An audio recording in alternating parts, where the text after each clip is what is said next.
answerstl.com. 1380, The Answer. Weather. Sunshine and nice today with a high of 86. A few clouds tonight, low 64. Pleasant tomorrow with a mix of clouds and sun, high 83. A few clouds around tomorrow night, low 71. Friday, periods of clouds and sunshine, high 88. Saturday, watch for a strong thunderstorm, otherwise humid with clouds and breaks of sun, high 90. I'm Brian May with your St. Louis Metro forecast on 1380 and 105.3, The Answer. Joe Walsh wants America to change the focus. I'm going to say it again till I'm blue in the face. It ain't guns. It's not the gun. It's not the white van or the pickup truck. It's not the knife. It's the ideology. It's the evil that pulls the trigger. You're tired of these headlines? I sure am. Well, then quit focusing on guns. The Joe Walsh radio program. Weeknights at 8 on 1380 and 105.3. The Answer. News, opinion, insight. Hi, I'm Stephen Lynch, General Sales Manager at Suntrip Volvo Cars West County. If you've been looking to buy a Volvo, don't wait any longer. The 2020 models are rolling in, and we need to move out the 2019s. While they last, save up to $13,400 off MSRP on the 7-passenger 2019 XC90. Save up to $9,100 off MSRP on the 2019 XC60 and $7,600 off MSRP on the luxury sedan, the 2019 S60. Hurry into Suntrip Volvo Cars West County today and choose from over 200 Volvos, and while the 2019s last, save up to $13,400 off MSRP. Or check them out online at wcvolvocars.com. At Suntrip Volvo Cars West County, we always provide the superior service you have come to expect. Suntrip Volvo Cars West County on Manchester Road, 4 miles west of 270, or online at wcvolvocars.com. Go to wcvolvocars.com/specials for details. Expires 9/3/19. Hey guys, see how you can get both an unlimited plan with one of the newest phones included for one low price. Visit your local Sprint store, sprint.com, or call 800-SPRINT-1 to learn how you can switch to a Sprint unlimited plan today. Common Sense Radio with Allman in the morning on 1380 and 105.3. The Answer. Give me land, lots of land, and the starry skies above. Don't fence me in. Let me ride through the wide open country that I love. Don't fence me in. Let me be by myself in the evening breeze. Listen to the murmur of the cottonwood trees. Send me off forever, but I ask you please. Don't fence me in. Don't fence me in. Just turn me loose. Let me straddle my old saddle underneath the western skies. On my cayuse, let me wander over yonder till I see the mountains rise. I want to ride to the ridge where the west commences. Gaze at the moon until I lose my senses. I can't look at hovels and I can't stand fences. Don't fence me in. Yes, good morning, everybody. Happy Wednesday to all of you. And we've got so much to talk about, including President Trump's epic takedown of Scaramucci. I guess little Scaramucci's going to claim ethnic mistreatment like Cuomo does. I don't know. We'll figure that out. Well, plus, it's the big meatless Whopper challenge. So that's going to be a little later on. But of priority tasks right now, we have to talk about Hong Kong, and for that we have to go to Jimmy Carafano with the Heritage Foundation. And of course, I have not talked to Jimmy before the show. I do not know what his opinion is about what is happening over there or the administration's reaction, but I will say yesterday I was getting a little impatient with some of these people who have been rushing to judgment on the president's reaction to what's happening in Hong Kong, some even calling him mealy mouth. I beg to differ on that without even knowing whether or not Jim Carafano holds that same opinion. But I think people are way over the top in rushing to criticizing President Trump for not doing enough, when I think he's got a lot of needle threading to do. Jimmy Carafano, welcome to the show. How are you, my friend? Hey, good to be with you. There's nothing up my sleeve.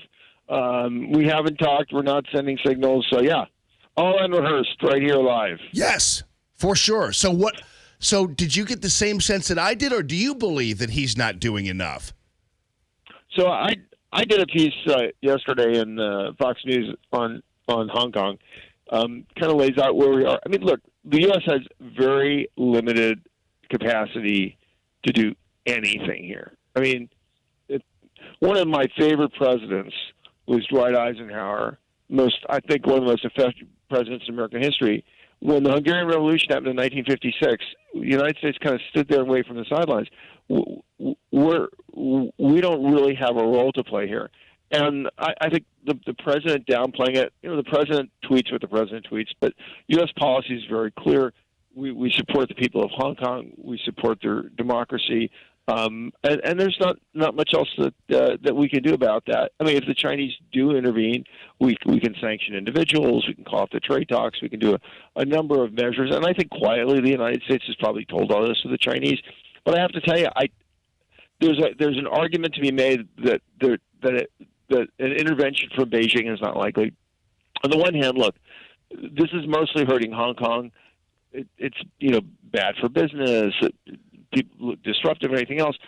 China would prefer that the business in Hong Kong shift to mainland cities, which are more under Chinese control. So I don't think they really care much. The Hong Kong police are perfectly capable of handling this, and so the likelihood of a Chinese intervention is, for them, it really doesn't make a whole lot of sense to do that. Yeah, and I guess I would even argue that the president standing up to Beijing and dealing with Beijing the way he has, which has been historically tougher than any other president, it seems to me that actually, contrary to people saying he's too sideliney about it, I think if it weren't for President Trump, I'm not quite sure we would see this kind of outburst and uprising and comfort among the Hong Kong people to actually make a play. I maybe I'm stretching that a little bit, but that's my sense of it. Well, I mean, I think first of all, I think you're right. I think U.S. policy on China has been tougher than any administration in recent memory. I think that's widely acknowledged. The other thing is, I think the big thing here is I think there's a lesson learned for the world. The Chinese, when Hong Kong went back from Britain to China, there was an agreement of one country, two systems. The Chinese are systematically undermining that. They lie, they cheat, they steal, they bribe, they intimidate their way to the top. And it's just an object lesson for the world that the Chinese do not uphold their obligations. They're not an honorable people. And Beijing has only one interest, which is the future of Beijing. I mean, I think the one thing you could literally most accuse the Beijing government for is really caring nothing about the people of Hong Kong, not constructively working in any way to resolve the crisis or make things better for the people of Hong Kong. They're happy to actually see this kind of fester. So, I mean, it just shows you how really feckless, unreliable, and really objectionable the government in Beijing is. And I think that's just the reality of dealing with foreign policy in the world today. Yes, and I know you don't do politics, but let's just put it this way. There was the invariable comparison to President Obama and his lack of support, if you want to call it that, of the Green Revolution. And that, Obama was attacked for that, and Trump ought to be attacked for this. And I'm thinking, wait a minute, because Obama, it seemed, and I might be stretching this a little bit, but it seemed like he was wanting to cut this deal that I don't think a lot of us like a whole lot. And so he was trying to get what he wanted out of Iran, and may have stood by to get that. But I'm not quite sure the ends that Obama was looking for in Iran can be equal to the ends that President Trump is looking for in China. I don't think Obama's ends are better. Yeah, no, I think that's a fair assessment. The other thing is I think the Green Revolution had a chance. I mean, the people actually interested in changing their government, and I do think that we were at a tipping point and we tipped the other way. I don't think that's the situation in Hong Kong. There's absolutely, first of all, Hong Kong doesn't want to break away from China.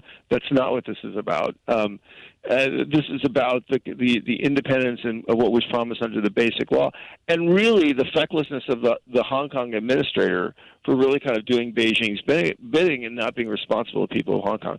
So they're not looking to break away from China. So I don't think the situations are quite comparable. Again, could we I mean, lots of people, I mean, including the president, said, we support the people of Hong Kong. I think the government's been pretty strong on this, but look, it's not going to make much of a difference.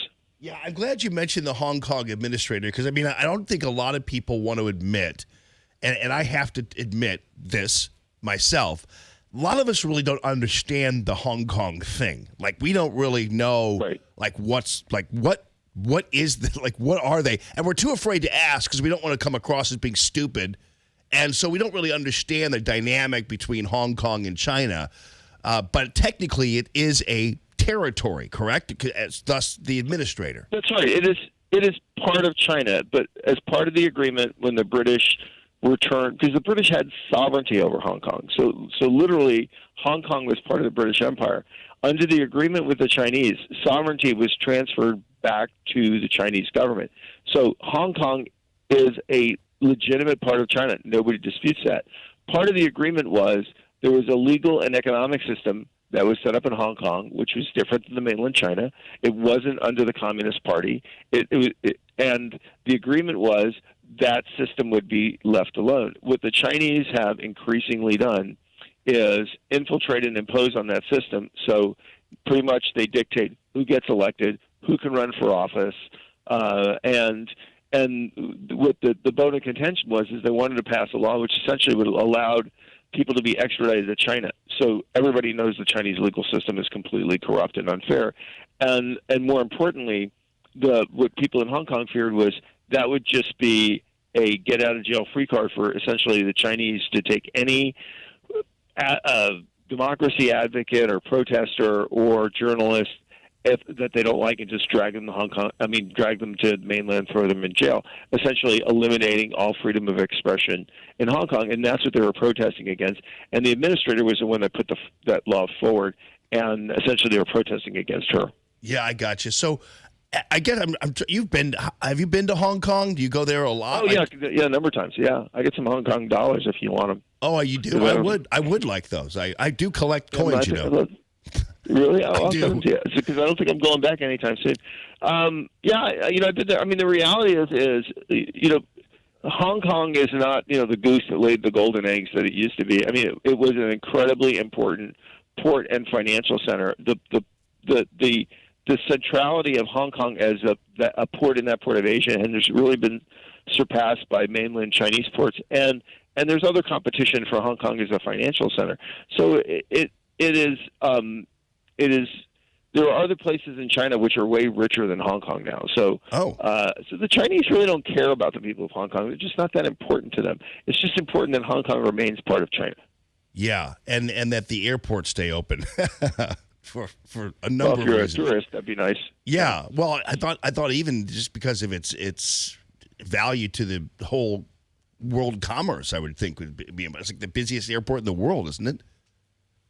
That is something that is still very important. It is a really important international hub. So I'm sure it really screwed up kind of air travel throughout Asia. But even that is changed a bit. People have options that 10, 15 years ago they didn't have. So it's probably not the end of the world.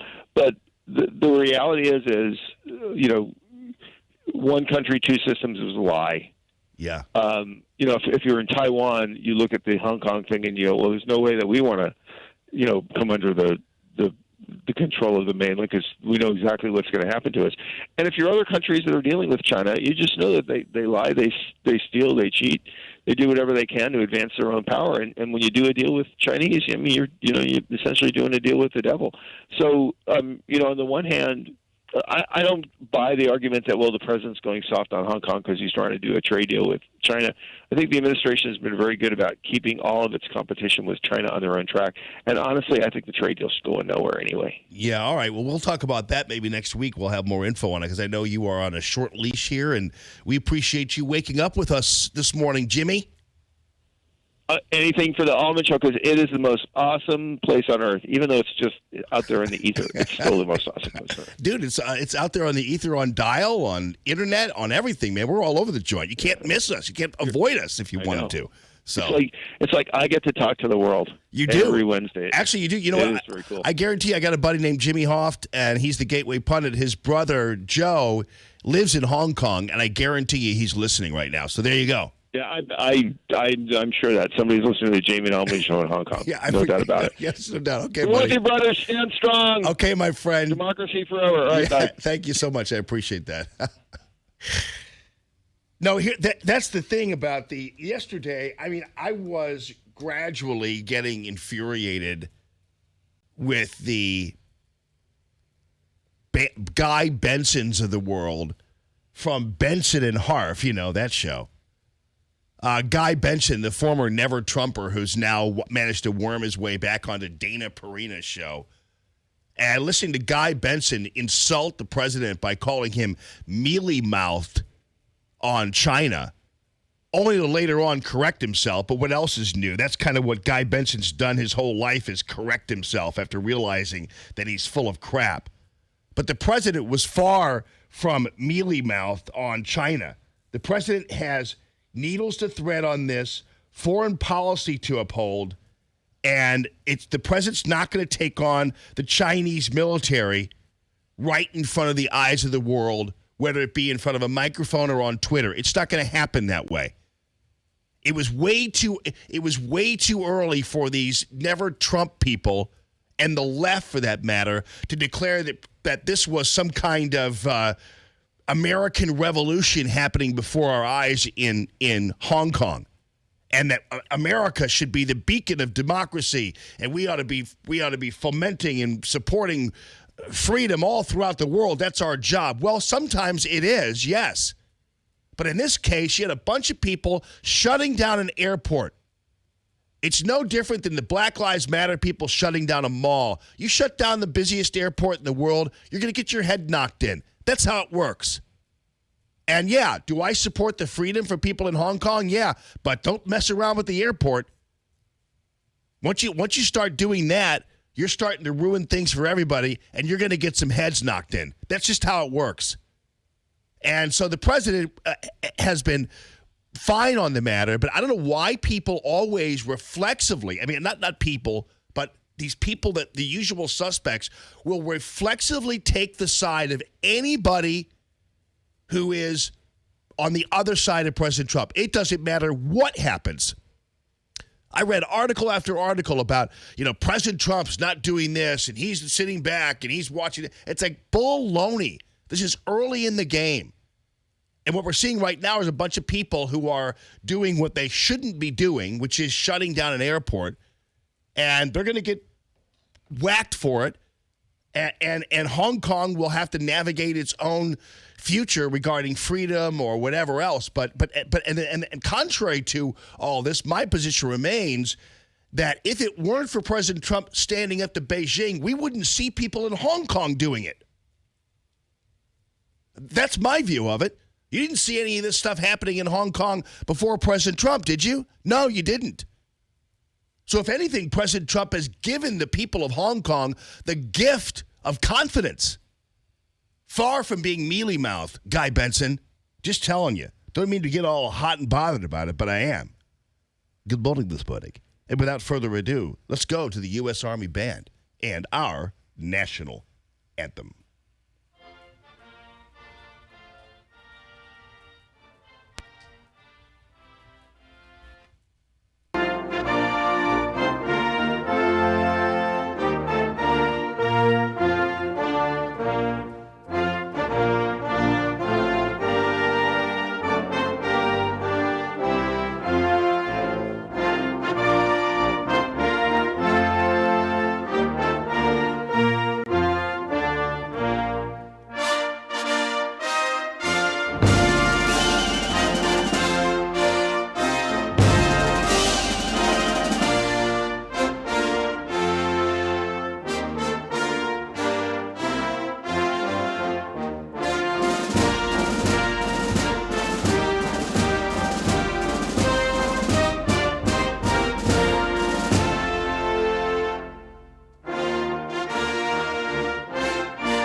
More Allman in the Morning coming up on 1380 and 105.3. The Answer. Stuck in traffic? We've got the answer on 1380 and 105.3. The Answer. Well, some good news. That earlier accident on 44 westbound at Shrewsbury has been cleared. Everything out of the way there. Everything has reopened. Otherwise, it's just construction. Well, and maybe a little bit of fog out there. We've got the on-ramp from Watson to westbound 44 closed with roadwork until the end of October. And your exit ramp from eastbound 6440 to 14th Street, that's closed with roadwork until the end of this month. And the on-ramp from St. Charles Rock Road to eastbound 70, that's closed with construction until August 23rd. That's traffic. I'm Bonnie Green. On 1380 and 105.3 The Answer, online at theanswerstl.com. Hey guys, find out how you can have Sprint cover your switching fees. It's their way of giving you a clean slate. Get a network build for unlimited and a great price at Sprint. Visit your local Sprint store, sprint.com, or call 800-SPRINT-1 to learn how you can switch to Sprint today. Restrictions apply. When is a pencil more than a pencil? When it takes me from art class to gallery walls worldwide. Staples is your back-to-school destination. Find all the supplies and inspiration you need. Come in store this week for great deals under $1. Staples one-subject notebooks are just 25 cents each, and Staples comp books, Elmer's 4-ounce glue, and 24-pack Crayola crayons are just 50 cents each. Staples, back to school and beyond. In-store only. Offer ends 8/17/19. Limit 5 on Elmer's glue. Limit 30 on notebooks and crayons while supplies last. Are you ready to sell your house but don't know who to trust with a listing? I'm Tammy Mitchell-Hines, and I sell a house every 30 hours. From staging your house to filling out the paperwork, my team is here to guide you step by step through the process of selling your house and getting the most value from it. Go to calltammy.com and let us do the work for you. If you buy or sell with me, you can use my moving truck for free. Go to calltammy.com. That's calltammy.com. So you're getting ready to sell your house. You want it to look its best. You've gone through your checklist, almost ready, but wait. Does your home have curb appeal? If you're unsure, you should contact Michael Proctor of Proctor Drapery about shutters for your front-facing windows. Shutters have curb appeal, and they can go in any home. Shutters can change the whole look of the home. Give your home that curb appeal it needs by putting shutters in your front window. Blinds and shades do not make the same statement. Shutters are the new look for today. Michael Proctor specializes in Norman shutters. Have you seen the new modern look? Modern shutters have a wider louver and invisible style. So, whether it's traditional or modern, choose shutters for the new look today. Why wait? Schedule your in-home consultation with his mobile design unit. The one-on-one appointment will ensure the look is exactly what you need for your home. Contact Michael at proctordrapery.com. It's Proctor spelled like doctor.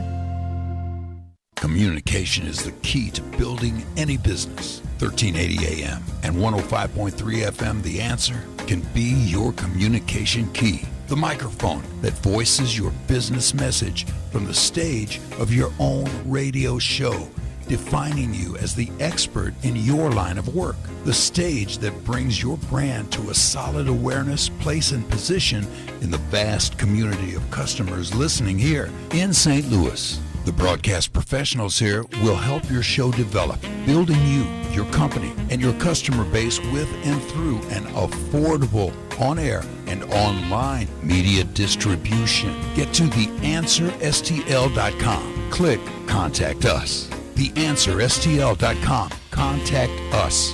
Do so and then look for a call from Sales Manager Lori Vernier.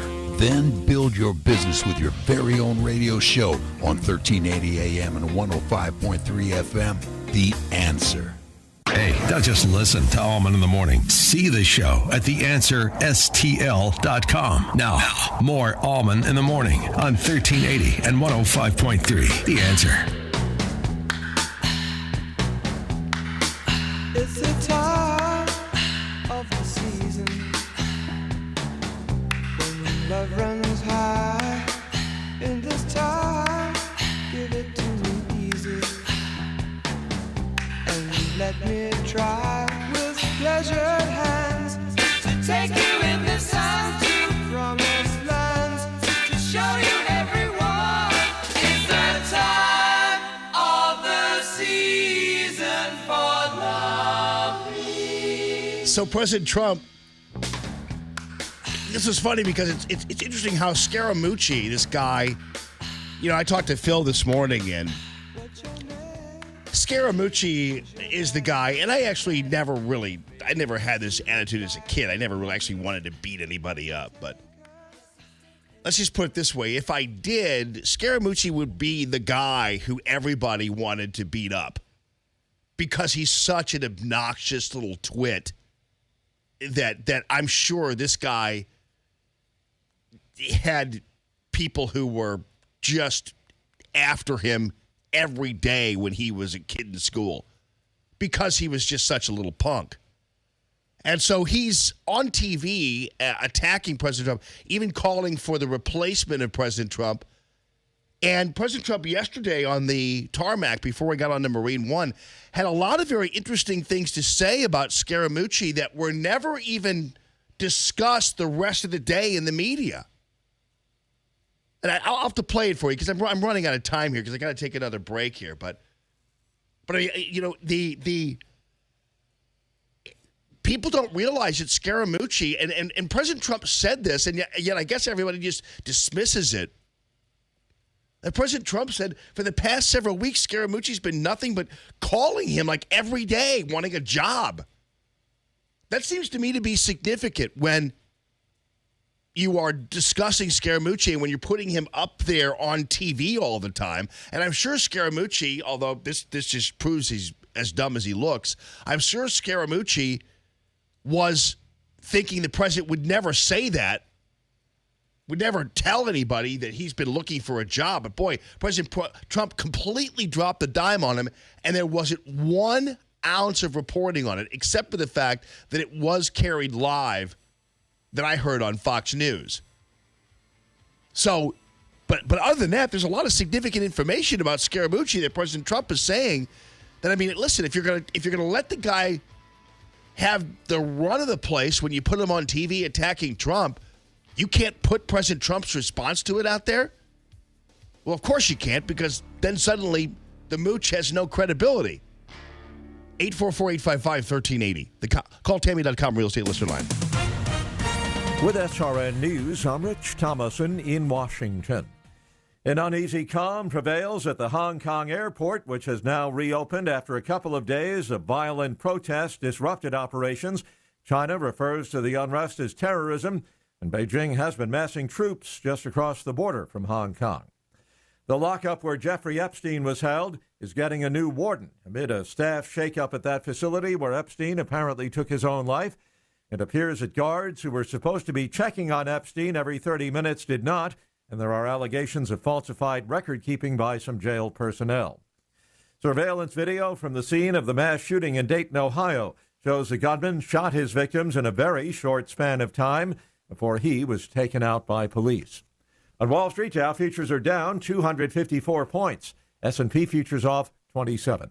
More details at srnnews.com. Stuck in traffic? We've got the answer on 1380 and 105.3. The Answer.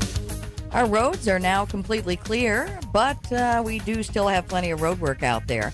2 right lanes closed again today on 255 eastbound on the Jefferson Barracks Bridge until 2 o'clock this afternoon. 141 southbound, 6440 to Gravois, road work in place until 2:30. And 141 southbound at Tesson Ferry, construction there also until 2:30 today. The King Bridge remains closed in both directions until the end of September with road work. And 100 westbound at 109, road work there until 2. That's traffic. I'm Bonnie Green. On 1380 and 105.3 The Answer, online at theanswerstl.com. 1380 The Answer. Weather. Sunshine and nice today with a high of 86. A few clouds tonight, low 64. Pleasant tomorrow with a mix of clouds and sun, high 83. A few clouds around tomorrow night, low 71. Friday, periods of clouds and sunshine, high 88. Saturday, watch for a strong thunderstorm, otherwise humid with clouds and breaks of sun, high 90. I'm Brian May with your St. Louis Metro forecast on 1380 and 105.3 The Answer. Dennis Prager is on a mission. Liberals tell the truth, liberals lie. Conservatives tell the truth, conservatives lie. But the left always lies. Because truth is not a left-wing value, so it doesn't bother their conscience. I'll call it a crusade. This crusade to expose the left's lie about Charlottesville is deep in my conscience. The Dennis Prager Show. Weekday mornings at 11 on 1380 and 105.3. The Answer. News, opinion, insight. Hey guys, see how you can get both an unlimited plan with one of the newest phones included for one low price. Visit your local Sprint store, sprint.com, or call 800-SPRINT-1 to learn how you can switch to a Sprint Unlimited plan today. Every Sunday starting at 11 a.m., we're your answer for compelling and entertaining programs. Tune in this Sunday at 11 a.m. on your way home from church for the People's Praise Party with none other than Asher Ben Ruby, the Smash. He's a St. Louis radio legend and former MTV host. But instead of rock and heavy metal, Smash brings you the best in gospel music, coming from urban gospel, southern gospel, rock, soul, and pop. And through it all, he shares his personal testimony and inspirational thoughts from his personal relationship with God. The People's Praise Party, this Sunday at 11. And then at 1 p.m., it's time to get your geek on. Host James Install celebrates comic books, movies, video games, and pop culture on Geek to Me Radio. And you never know who will pop in. Previous guests include Stan Lee, Burt Ward, Gene Simmons, and almost every cartoon voice actor from your childhood. Tune in to Geek to Me Radio this Sunday at 1 p.m. You've got the need for inspiration and a celebration of pop culture, and we've got the answer. Every Sunday at 11 a.m. and 1 on 1380 and 105.3 The Answer. Dennis Prager, this morning at 11. Now, more Common Sense Radio with Allman in the morning on 1380 and 105.3. The Answer.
Hey, what's up, Maxie?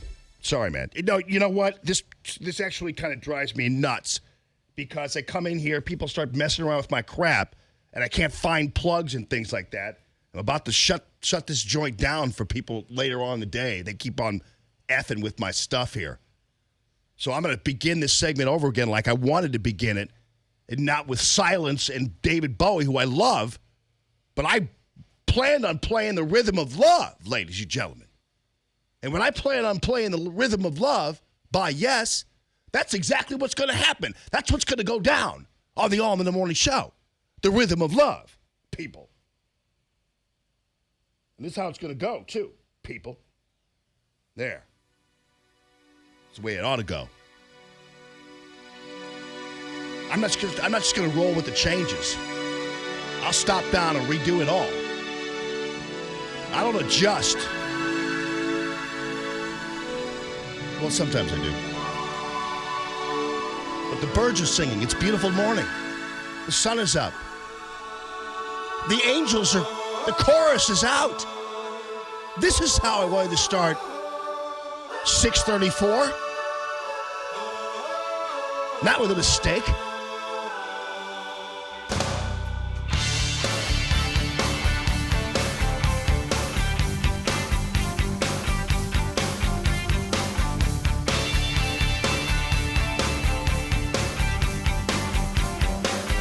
Casey who's in here messing around with my stuff, man.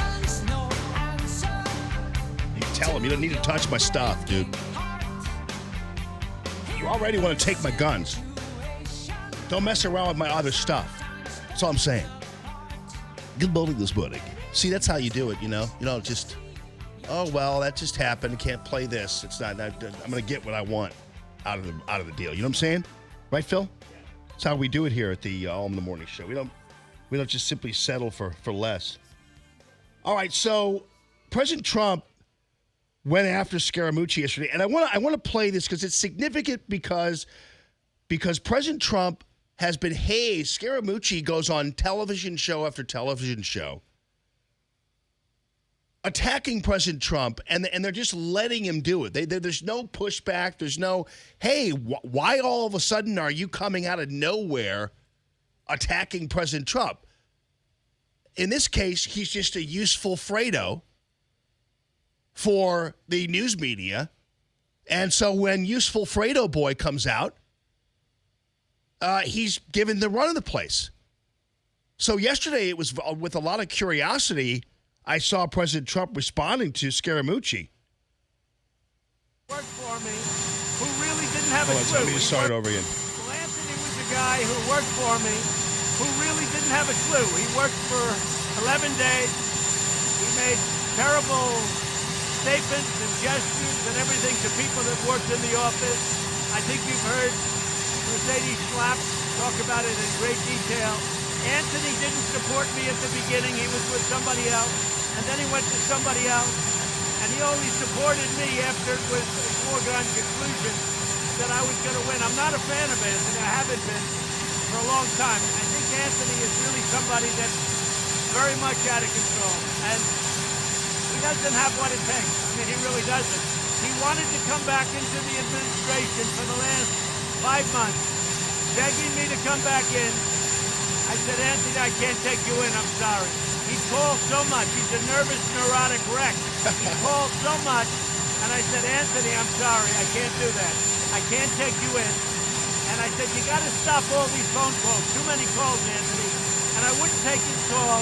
And lo and behold, now he feels differently. But Anthony is upset because he wanted certain things. The main thing he wanted was to come back into the administration. Now, that would be significant to report, I would think. That you've got some Goomba out there in the formulation of Anthony Fredo Scaramucci, who is gotten to the point where he's calling the president unfit for office and he must be replaced on the ticket by Republicans or he's going to ruin the world. You would think that if the president of the United States said very plainly that, you know, this guy's been calling me nonstop. I finally had to tell him to stop calling me for a job. I've had to tell him to stop calling me for a job. He's a neurotic mess, this guy. And, of course, President Trump is so deadpan about it. Maybe that's why the media didn't really pick up on it. But, I mean, these guys are interviewing Scaramucci and taking his word as gospel and yet totally ignoring, because I guarantee you didn't hear any of this unless it was carried live at the time. If you didn't hear any of this, I guarantee you anywhere across the news spectrum at all, this story about Scaramucci basically being a stalker, begging for a job, begging to come back into the Trump administration. And yet he's on MSNBC and CNN and all this kind of stuff, dropping the dime on President Trump. Dude, this guy, they don't even bother reporting it. It's so frustrating, I have to tell you, and I don't blame you for being frustrated too. Because invariably what's happening is the news media and everybody has been, they're so predictable now. It's become hugely boring. So, yeah, I suffer through this Dana Perino monstrosity every once in a while because I want to hear about what's going on. I want to keep abreast of what's going on. Oftentimes, if I listen to something on the car radio, I might hear something and I might investigate it further to advance the story for you all the next morning. So, I mean, I'm doing kind of research all day. So I got to sit through Dana Perino's awful anchoring. I do skip Shepard Smith. There's nothing I'm going to gain from him, but I do sit through Dana Perino's dreadful performances. And yesterday, of course, they had Guy Benson on. Now, Guy Benson's one of these, and I hate to say National Review Republicans because, you know, Jim Talent's one of those, and I listen to him and talk to him all the time, and he's a friend of mine. But let's face it, Guy Benson's one of these National Review Republicans who believe that there's really no war that the United States shouldn't get involved in to promote freedom. I don't know what his opinion was about Syria, but he's from that whole ilk. The minute anybody stands up against their government outside of the U.S., they automatically become powdered-wigged American revolutionaries that we must shed American blood for. And so it's one thing to be balanced about your viewpoints of President Trump's response to what's happening in Hong Kong. It's one thing to say, well, I don't know, I wish he would have said this instead of this. I don't blame you for having an opinion like that. Oh, I wish he would have done this instead of this. You have to understand some of the nuances, some of the things that go into the dynamic here. Jim Carafano explained those earlier, so I don't need to repeat them for you. But to go into the direction of being a commentator and going on TV and calling the president mealy-mouthed is inexcusable. And a complete bastardization of what the president is doing there. It's one thing to disagree perhaps with how he's approaching things. It's another thing to insult him and call him mealy-mouthed on the matter, which absolutely in front of our face is not true. But again, a guy like Guy Benson's going to take his shots because he's going to look for every avenue to attack President Trump, because Guy Benson spent the last 2.5 years having to eat crow on television. So what happens, I go back to the predictability of TV. So this is where you have people like Stephen Hayes and Guy Benson and Chris Stirewalt and even for that matter, Dana Perino, although she's improved her a little bit of late. But I'm just taking the Fox News characters right now. The other people are hopeless, so you know what they're doing. They're always never Trump, so it doesn't matter. But what's happened is these guys have had to go on TV, and I'm just calling a couple of them there. These guys have had to go on television for the past 2.5 years, and for the most part, admit that President Trump is right. And that drives them crazy.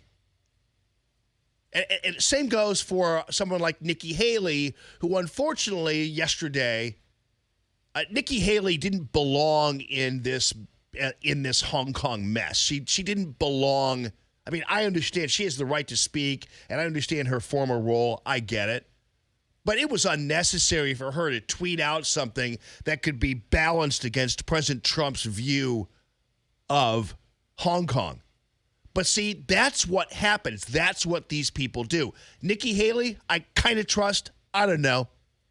At one point, I suggested there's a possibility she could even take the place of Mike Pence for the 2020 election on the ticket. I don't know. But it was unnecessary for her to get involved in this foreign policy fray when she has no real official capacity, but she knows she has a level of credibility. So what happens? They read her tweet all over Dana Perina's show, and then Guy Benson says, yeah, I certainly wish that he would have said that instead of this mealy-mouthed blah, blah, blah. It's like, great. Thanks a lot. Thanks a ton, Nikki. But invariably what happens is because they had to spend the last 2.5 years acknowledging President Trump's successes, anytime there is any little tiny avenue, any little alley to take where they can attack the president, they absolutely will. Sometimes to the point where they'll bastardize the truth and actually go so far that it becomes comical, like calling the president mealy-mouthed on Hong Kong. There's not one person out there, even his worst critics, who have called him mealy-mouthed on Hong Kong. But anyway, going back to the whole Scaramucci thing, that's why it's so predictable and so boring, is because Scaramucci goes on television, is allowed to talk at will about President Trump, even to the point of calling him a danger or needing to be replaced. But President Trump tells his side of the story, and there's not one piece of reporting on it. It's a significant fact that Scaramucci had to be told to stop calling President Trump for a job. That's a pretty significant fact. And Scaramucci, by the way, hasn't refuted it, but you know what? Scaramucci hasn't had to because no one's reporting it. So if you're Scaramucci and you're hearing President Trump in front of Marine One telling the truth about what a sicko you are, you're not going to call attention to it unless somebody reports on it. And guess what? Nobody reported on it that I saw. Phil, did you see any reporting on this at all? Okay, I want to make sure because I don't cover all the bases. You know, and then you had the Drudge Report yesterday. And the headline was, you know, Hong Kong erupts, Trump stands silent. It's like, that's not true. I don't know what's gotten into the Drudge Report because they are, I have no idea what's up with them over there. They've been the folks at and even our own Hot Air, who's, you know, part of Salem Media, like Alapundit, they'll take any kind of in and try to embarrass the president. Why do you have to take the side of anybody who's against President Trump on these matters, especially on foreign policy? It doesn't make any sense to me. So we'll cover that. Take your phone calls, 844-855-1380. And also, we're going to go back to Julian Castro and his brother Joaquin, of course, have been notorious, the twin brothers Tweedledum and Tweedledummer. And Castro has bought time on Fox and Friends. So we've got an ad. Julian Castro said he was going to buy time, which is great. That's really success right there, is when you can make the left spend money and put money in your pockets. That's fantastic. I like that. And also, by the way, CNN has a little bit of a problem with declaring Fredo to be a racial slur. Because, unfortunately, there's a thing called the internet and a little thing called tape that shows that Fredo has been used fairly liberally by some of its favorite liberals. So I don't know how they're going to handle the future here with Chris Fredo Cuomo, who, by the way, now the President Trump, the Trump campaign is selling shirts. I got to get one of these, man. This is fantastic. 844-855-1380, the call, Tammy.com, real estate listener line. Live from the Arrowhead Building Supply Studio, this is Allman in the Morning on 1380 and 105.3. The Answer. Stuck in traffic? We've got the answer on 1380 and 105.3. The Answer. We've got a couple of delays. Nothing too serious at this hour. 44 eastbound. Now, you do have road work there before 270 until the end of the year, and we're seeing a delay Bowles to 270 right now. And 64 westbound, just a tap of the brakes between 15th Street and 55. Everything else looking pretty good right now. Of course, the Dorset Midland Bridge over Lindbergh closed with road work until the 28th of August. That's getting closer. And your on-ramp from St. Charles Rock Road to eastbound 270, that's closed with road work until August 23rd. And that's traffic. I'm Bonnie Green. On 1380 and 105.3 The Answer, online at theanswerstl.com. Hey guys, find out how you can have Sprint cover your switching fees. It's their way of giving you a clean slate. Get a network build for unlimited and a great price at Sprint. Visit your local Sprint store, sprint.com, or call 800-SPRINT-1 to learn how you can switch to Sprint today. Restrictions apply. KXFN, St. Louis, K287BY, St. Louis.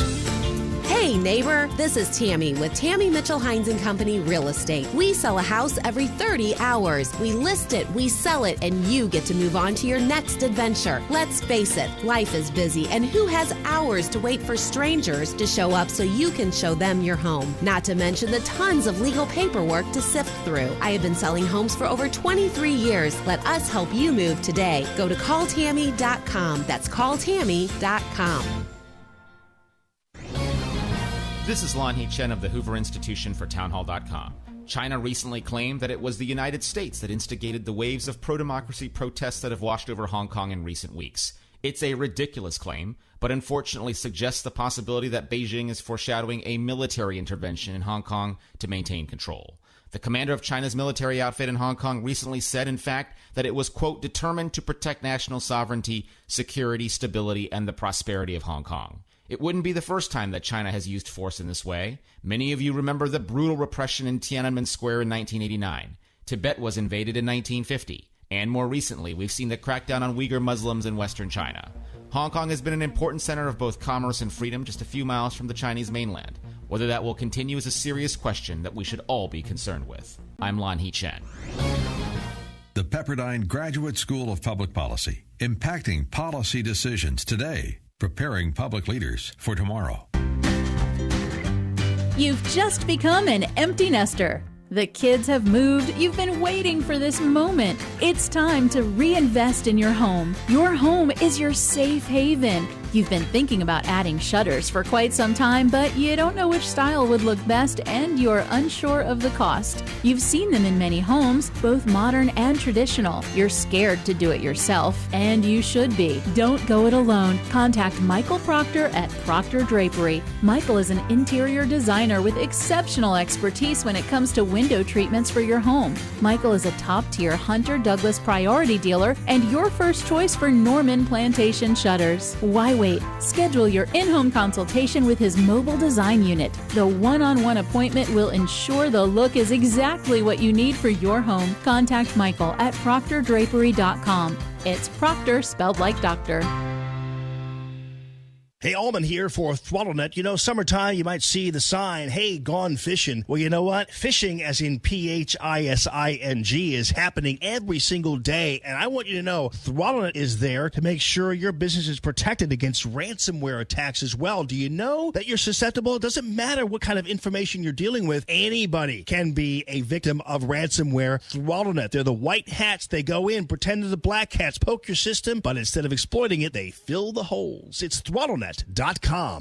Listen to Allman in the Morning with Alexa. Wake up and say, Alexa, play The Answer St. Louis. Now, back to Allman in the Morning on 1380 and 105.3. The Answer.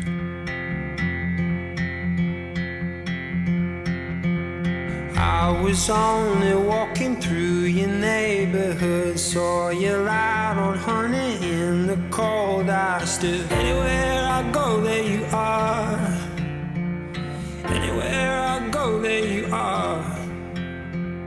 I've been getting used to waking up with you. I've been getting used to waking up here.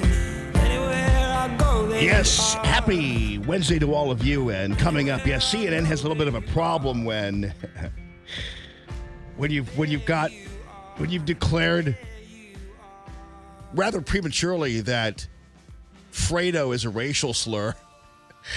Because there's a thing called the internet. It's got a lot of tape on it. So we'll follow up on that. But I want to make sure Jamal gets a little bit of the stage here. Line one. Jamal, thanks for calling the show. How you doing, friend? How you doing, sir? Good. How's it going, man? I'm a little bit teed off right now. Yeah. I really am. And I know you're gonna talk about the knucklehead from CNN a little bit later, but I want to bring this up. First of all, when he brought up the fact that Frodo was the equivalent of the N-word,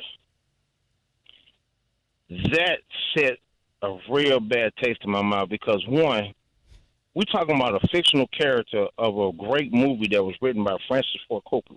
Right. Versus a slang word that has been used by not only blacks but whites throughout history. To oppress an entire group of people, yeah. Right. So how do you compare that? Yeah, to that statement? Yeah. And I'm just really pissed off at that point. I would love for somebody to call him and give him my number, and I would love to talk face to face with him and he can explain to me the same way he explained to that dude what that meant. Because if I think what he meant by what I think he meant, it's going to be an issue. Yeah, well, I'm dead serious, and that pissed me off, man. Hey, listen, the black conservatives all over Twitter and beyond have been taking the same position that you've been, because it's way over the top. And again, it's like gratuitously making Holocaust references. The fact of the matter is, for Cuomo to suddenly put himself in a class of an oppressed minority with one little comment like that is truly an insult to the kinds of things people. And I said yesterday, ask any black person who's ever been called the N-word or subjected to it, and see whether or not, like you point out, a fictional character like Fredo would be equally offensive or hard. And no one could possibly equate these two words. And it means something, though. It's an issue because it's coming from somebody who's an influential member of the media. And so it tells you everything you need to know about some of these influential liberal members of the media and how they truly feel about people like you, for instance, who takes the N-word very seriously. So apparently they don't take it as seriously as I guess we thought they did. So I think your comments are well taken.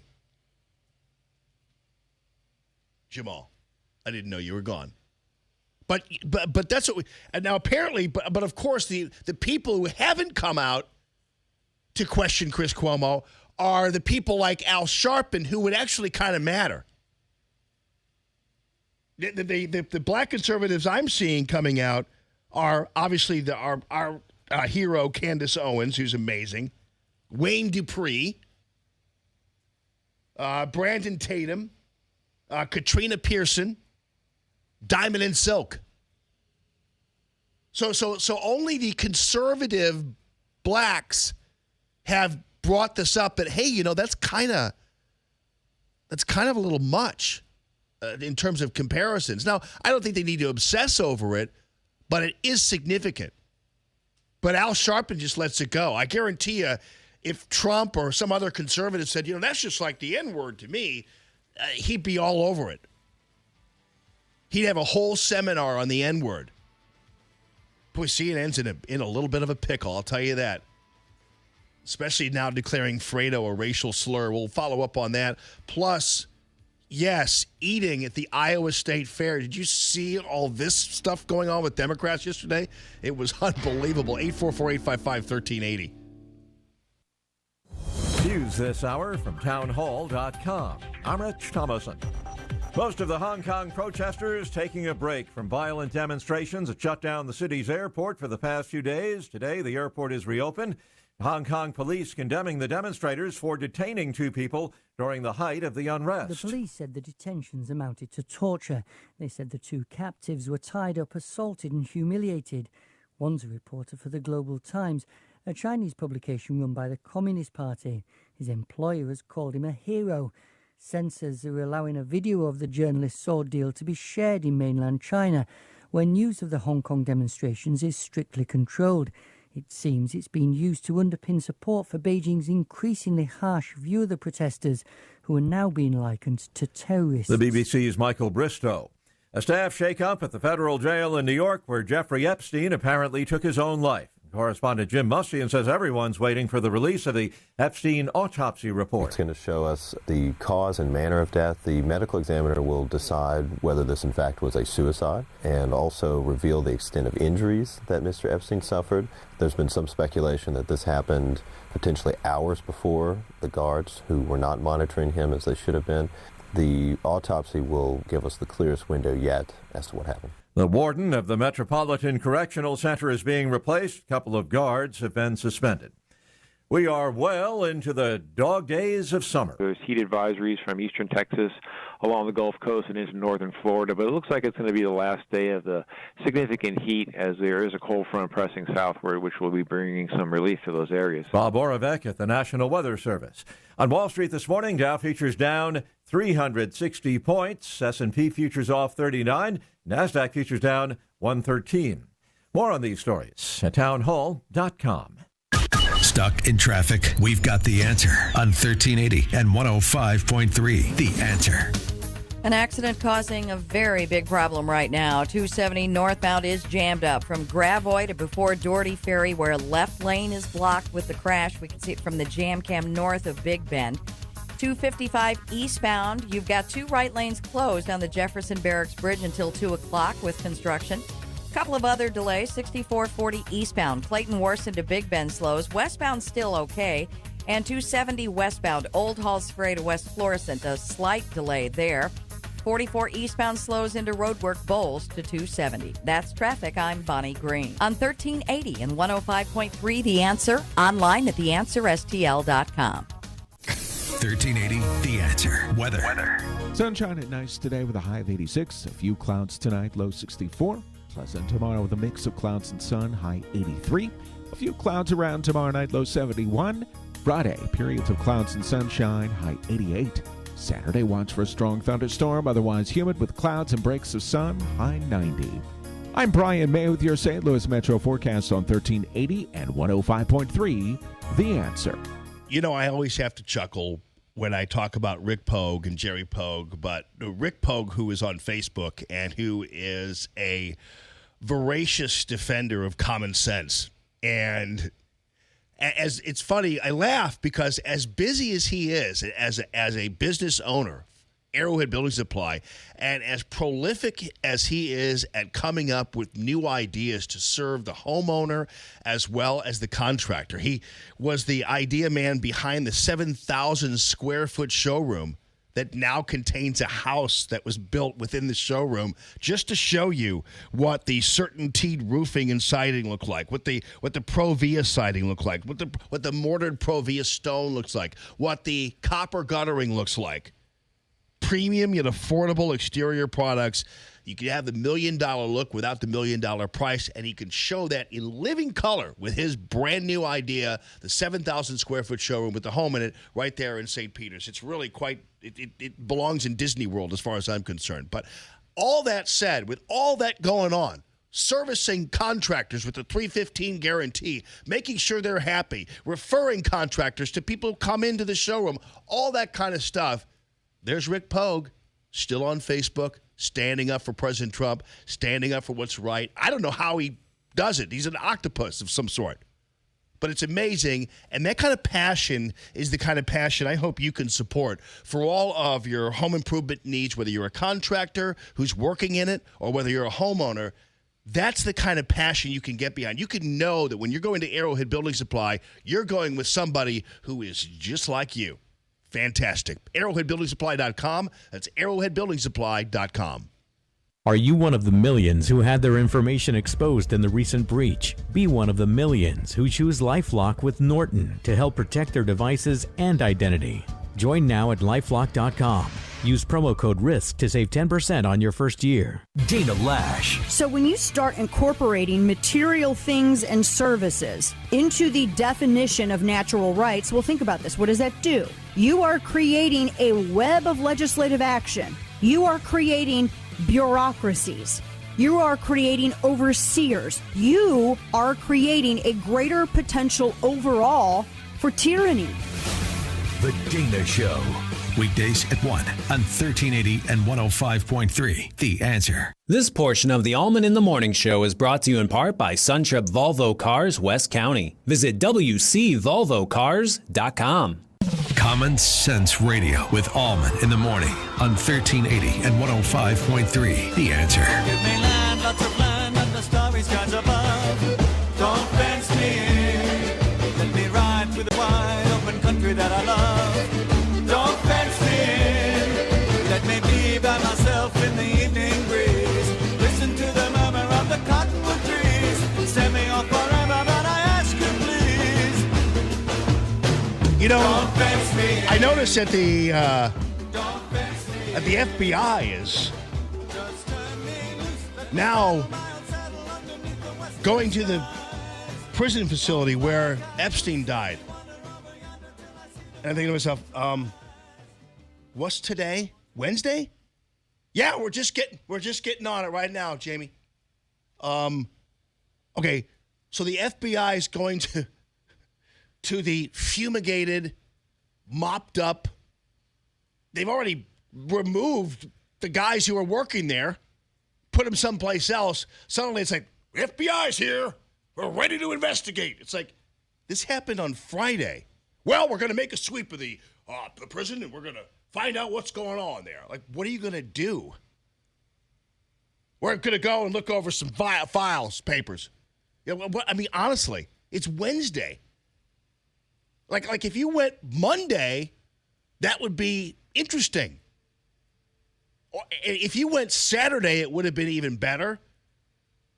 But Wednesday, yeah, we had to prepare all the. I was like, okay, whatever, man. I mean, listen, I have a ton of respect for the FBI and what these guys do, but I don't know what this is all about here because you're kind of late. What?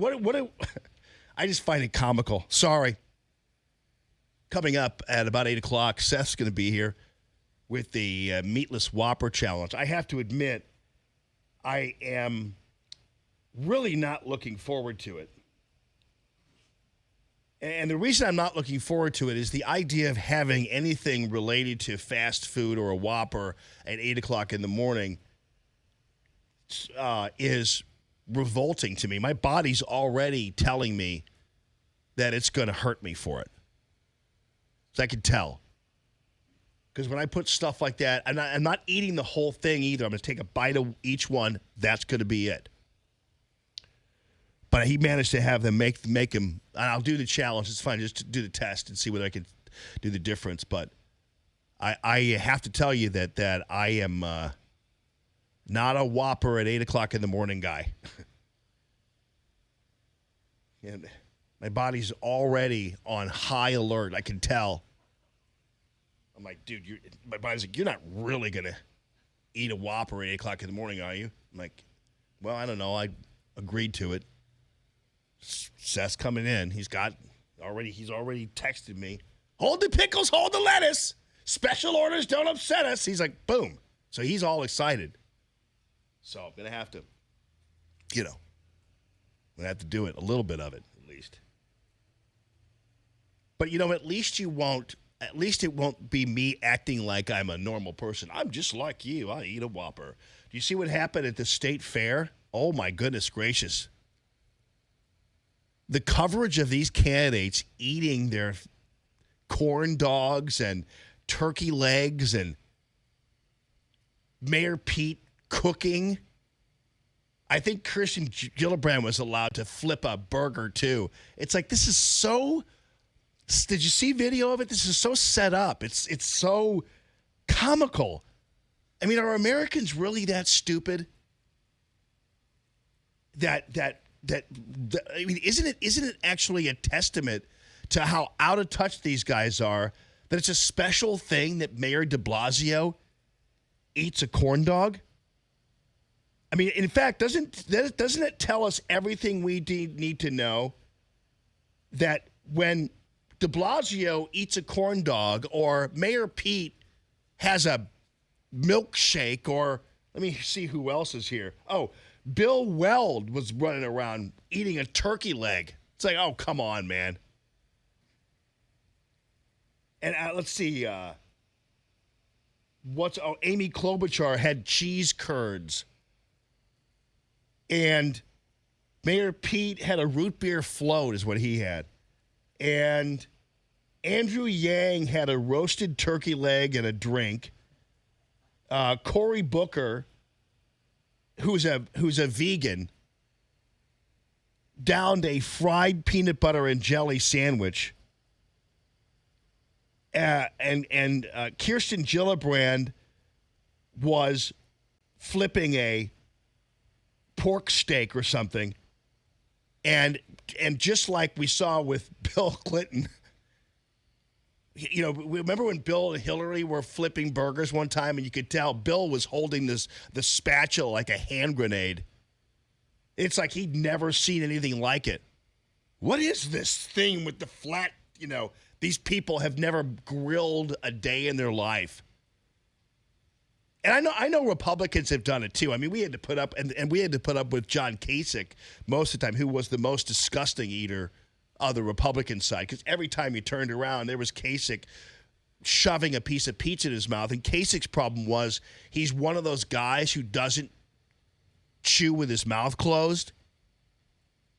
So that became an issue as well, for me at least. But doesn't it tell you everything you need to know that when these candidates go and eat food that normal Americans eat all the time, some of them, that it's so unusual and exotic, doesn't that tell you how out of touch these people are and how gratuitous this kind of thing is? There's Kasich. That was always the worst part of the whole process, the election process, was having to watch John Kasich eat. You know, it was unbelievable. But I mean, but again, these people coming and they act like they're doing Iowans a favor by eating their disgusting food, right? Oh, I'm going to have a corn dog just like you, lowly flyover rubes. Watch me. I'm Bill de Blasio, just like you. By the way, corn dogs, I got to tell you, they're pretty good. I haven't had a corn dog in heaven knows how long, but corn dogs are pretty good. Here's a tape of him having his corn. He's got his running commentary on corn dogs. Have a good day. Thank you. Have a good one, everyone. All right, now. You can do ketchup? You can do mustard? Yeah, so he turns around and stands in front of the news media and says, now, and he holds it out there, again, like a hand grenade. Holds it out there. I was like, do we put ketchup? Do we put mustard? Yeah, you put mustard on it, dude. Or ketchup if you want, but you put something on it. But he didn't want to do that because he just wanted to get to the fact that he's eating a corn dog without anything on it, which I guess some people do, but I'd be putting the mustard on there big time. But he didn't want to get mustard on his shirt or on his mouth, heaven forbid. Or you can just do it like this. Try that.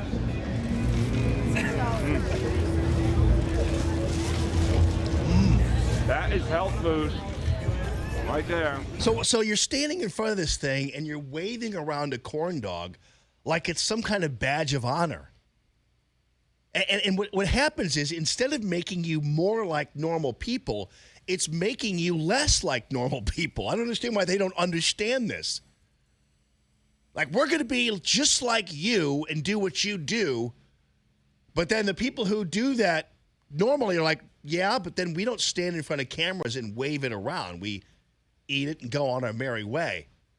We don't stand in pose with a corn dog or a turkey leg or whatever else it happens to be. Kamala Harris, listen, to her credit, since her whole campaign is imploding and she's proving herself to be a real empty head. But and she's she just makes mistakes everywhere she goes, and she is really just imploding. But anyway, apparently she ate a pork steak. Let's see, what was this? A pork steak? Yeah, it was a pork chop. And she took a little timid of a bite from it. So even though she had a little bit of a, dainty approach to it, as Breitbart pointed out, she did pick it up with her hands, which is really sometimes, depending on how messy it is, the pork steak is a good thing. You eat that with your hands. So to Kamala Harris's credit, she at least ate it with her hands, which is good. And that looks good, too, that pork steak does. Just want to let you know. So it's weird because I think Kirsten Gillibrand cooked that for her. But that wouldn't be very far from Kirsten Gillibrand's role, as she sees it, as a future leader of America. Because wasn't she the one who also said her first act when she gets to the White House is to clean? So at least Kirsten Gillibrand is setting women back 50 years by A, promising to clean once she gets into the White House, which is her first duty. Promising to get on her knees and clean the White House Oval Office. But now she's cooking for everybody. In high heels. Perfect 50s woman. Hey, Kirsten, can you grab me a Manhattan, too? After you grab my newspaper and my slippers. Who's that on that picture? That's Kirsten. Oh, it is? Yeah. Oh, she's taking the slide down that slide thing. Yeah. That rips your butt off with the metal on it. Ugh. I've tried. You know, for kids, it's fine to go on those slides, but adults do it, and they're not really made for adults. So any kind of weight pulls the metal out, and you know, you'll one false move, you'll cut your butt and bleed out because you cut an artery. That'd be a terrible way to die, wouldn't it? What would you tell the people up in heaven? How'd you die? Well, the kids wanted to go down this slide, and they gave us these burlap sheets. We went down the slide, and I didn't realize there was kind of a little kink in the slide because it was put together by somebody who just got out of prison. And I slid down, and I'll be darned if that little piece of metal didn't jagged my artery in my rear end, and I bled to death in about 3 minutes. Like, wow, you know. What room do you have to go in heaven when you do that? Into the unlucky room. Okay, well then you go into the unlucky, misfortune room over there. Oh, man. Anyway, that's the Iowa State Fair for you. Great pictures, too, Phil. But, you know, listen, I know these people are trying. But, again, what happens is it completely it's counter, and the effect is counter to what they are trying to achieve, which is we're normal people. Well, normal people don't make a big deal out of eating corn dogs and turkey legs. And they're not followed around by an entourage of people taking pictures of them being normal people. It doesn't work. Hey, Phil's on line 1. Phil, good morning this morning. How you doing, buddy? Hi, Jamie. It's actually Sill, like the bottom of the window. How you doing? Oh, hey. Okay, good, man. I didn't know. Sill. Okay, perfect. I'm calling from the den of iniquity out here in San Francisco. Oh. I have to take a shower 5 times a day. But I wanted to comment about Kamala Harris. By the way, I am a St. Louisan. I'm not from here. I just work here. But I was wondering, did Kamala Harris lose the Muslim vote by eating pork steak? Oh, maybe inadvertently she did. I mean, because it would be just her luck, considering the kind of luck she's had of late, being confronted by 91-year-old nursing home residents and Tulsi Gabbard on the stage. I mean, she can't win for losing, I'll tell you that. Well, we're all offended by something every moment of every day, aren't we? Right on, man. Hey, thanks for representing us Anyway, out have a there good day, Jamie. in San Francisco. Thanks for representing us out there. Yeah, people out there apparently aren't all bad. I mean, we went through, when Aiden and I were traveling to Santa Barbara, and Aiden wore his Make America Great Again sweatshirt, and it was red and white. I mean, it was not like a blue Make America Great Again hat thing. It was red and white. We were walking through the San Francisco airport, and I was like, oh, this is going to be interesting to see how this works. And not one person said anything to him except one guy who came up to him, a little older guy. I said, way to go, kid. That was about it. So at least the people traveling through San Francisco aren't all bad. 844-855-1380. It's the calltammy.com real estate listener line. More Allman in the Morning coming up on 1380 and 105.3. The Answer. Stuck in traffic? We've got the answer on 1380 and 105.3. The Answer. Some good news. The accident on 270 northbound before Doherty Ferry has cleared, but you do still have a pretty significant backup from 55. We've got delays on 270 westbound Old Halls Ferry to West Florissant.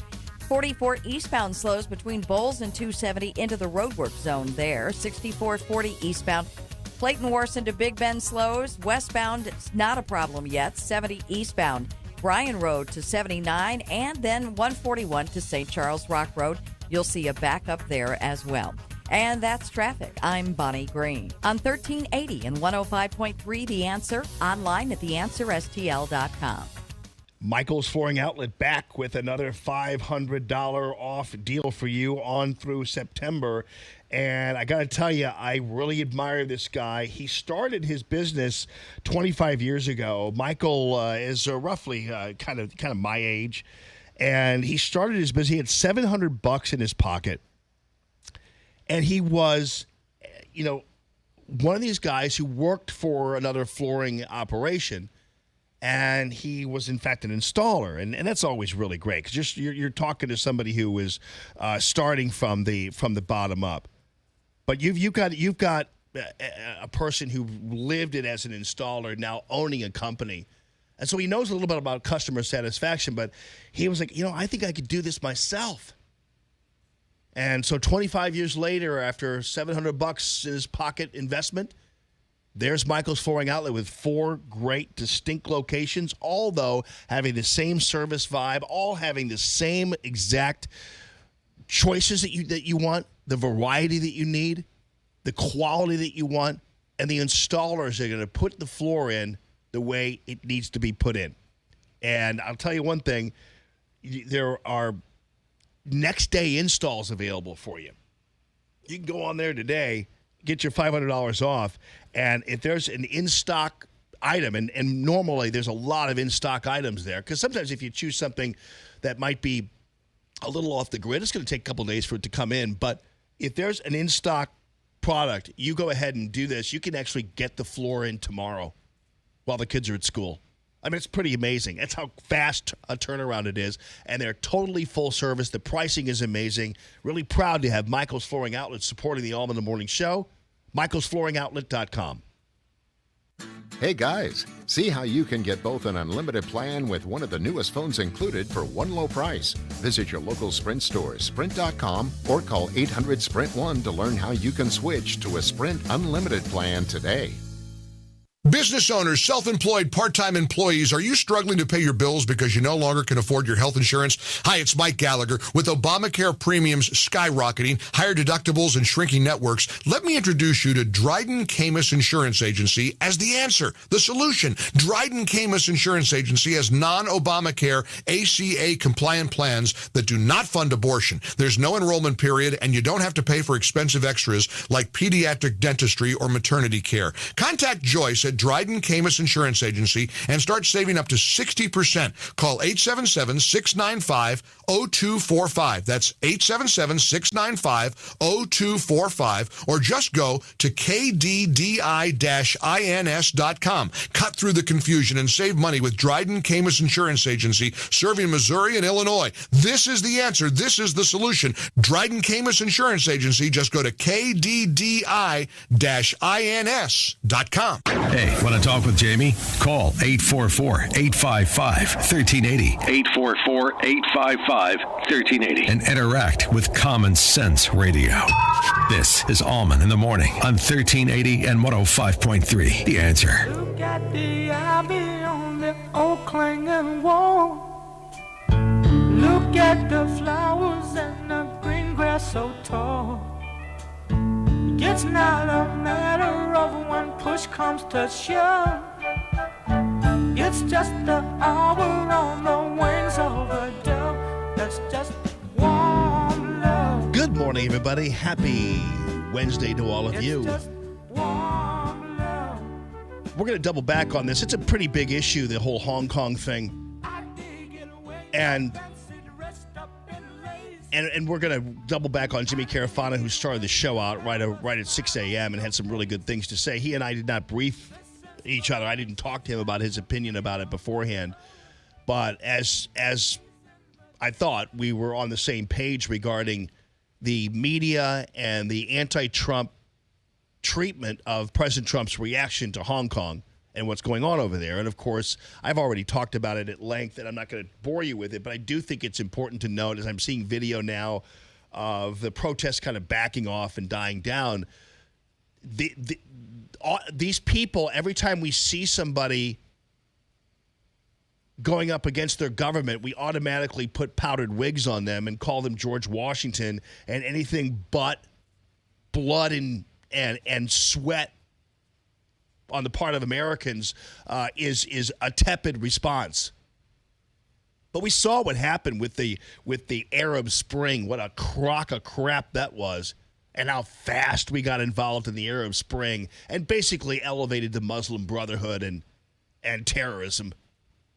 wound up invading Libya. I mean, it was a mess. Obozo screwed that up big time. But nonetheless, this situation with Hong Kong, contrary to what these people are saying, Hong Kong, the reason why these people are standing up to Beijing is because President Trump is standing up to Beijing. This never would happen if they didn't see an American president calling BS on China's government. And so contrary to what the Never Trump people are saying and all that kind of stuff about how, he's really, he should be supporting this freedom movement. It's like, well, maybe there's a little bit of a freedom movement over there. There's clearly some disagreement with the government there and the Chinese government. But it's not enough at this point to start beating war drums against the Chinese military. And President Trump is smarter than that. And also, unfortunately, the revolutionaries in Hong Kong chose the worst possible place they could make their stand, and that was at the busiest airport in the world.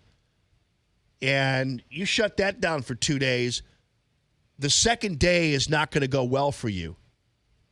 You start having flights not able to leave Hong Kong, and then suddenly world commerce is being upset, and maybe even the Nikkei and other stock market averages are kind of starting to reflect and act on this. That's the time when you're going to get your head beaten in. That's just what happens.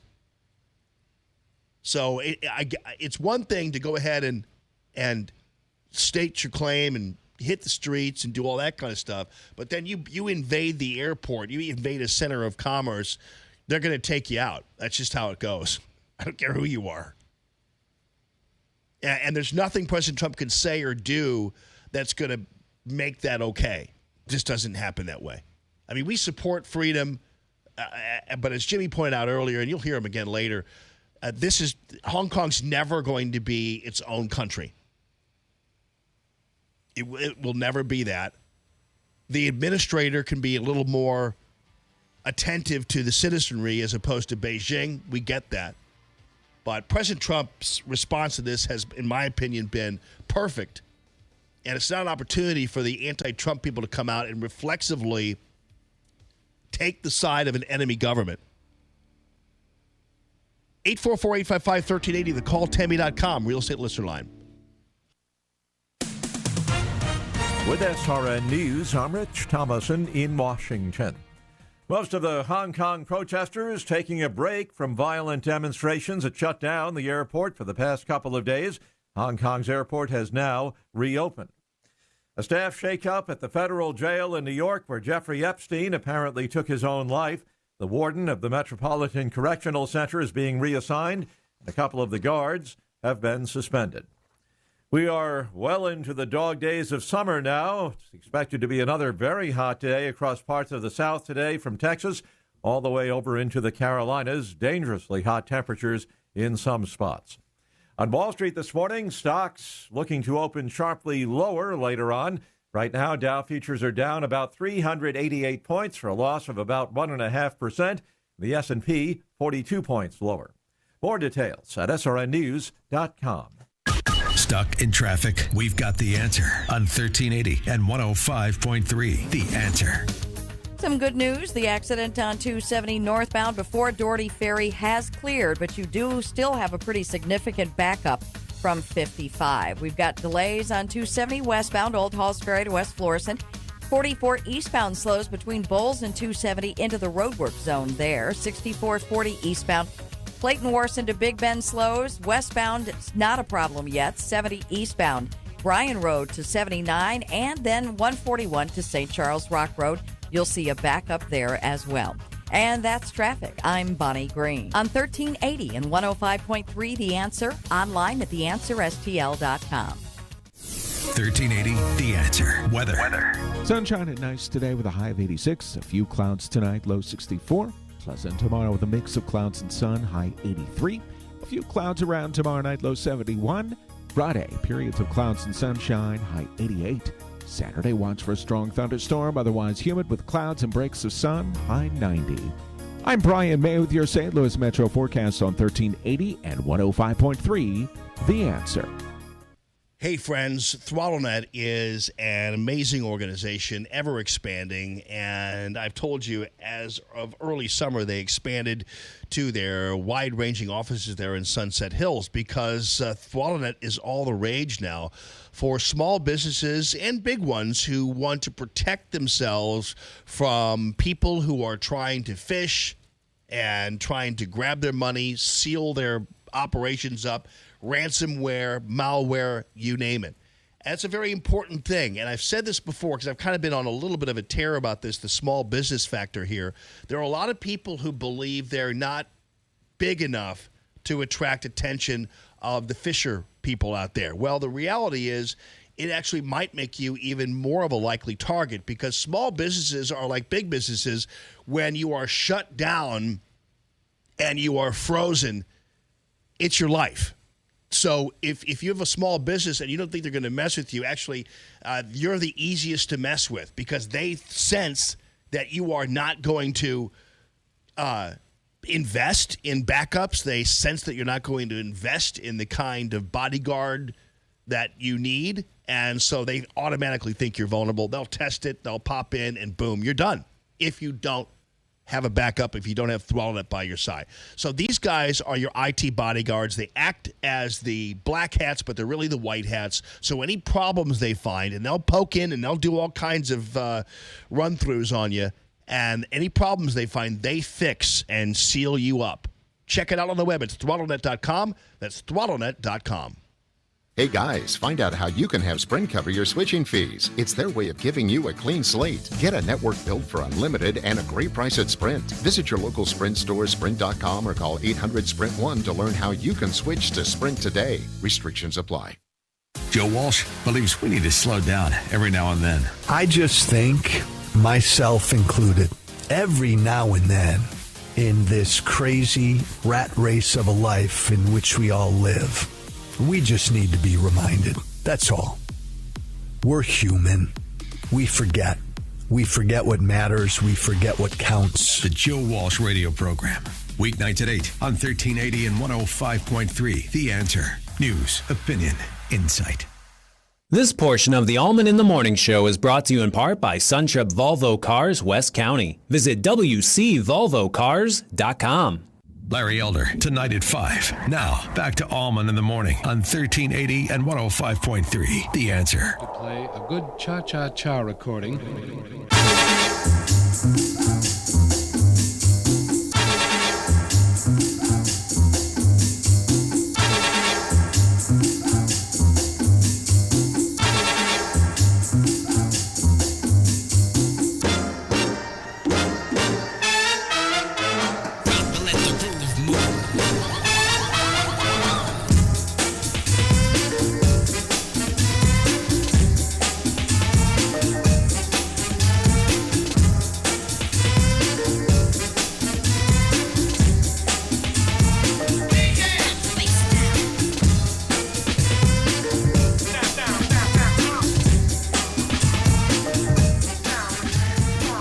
CallTaman.com. Real estate list lines 844-855-1380. Phone calls are welcome on anything you happen to be thinking about this morning. Let's double back on Fredo. Oh, let me get this really quickly here because I had this flag. Let me see it. I was going to buy this and I don't know where it is. Oh, here. So the Trump campaign. I meant to. Usually I'm such a sucker for this stuff, but there'll be plenty left over. The Trump campaign is now selling Chris Cuomo Fredo Unhinged T-shirts. I mean, these guys love trolling people, and I think it's funny, and I think it's great. You know, I do respect Sean Hannity's opinion about it. He says no one should be bothered when they're out with their kids. And I get that. I understand that completely. And as I said yesterday, I wish more people like Mitch McConnell or Ted Cruz or anybody else would similarly get in the face of people who interrupt their dinners and bother them when they're with their families. or for that matter, Sean Hannity or Tucker Carlson. I'd like to see them react like Chris Cuomo. So from the standpoint of Chris Cuomo not taking any crap from anybody, I'm full-on supportive of that. I wish there was more of it. I wish there were more conservatives who told Antifa and the rest that they'd throw them down a flight of stairs.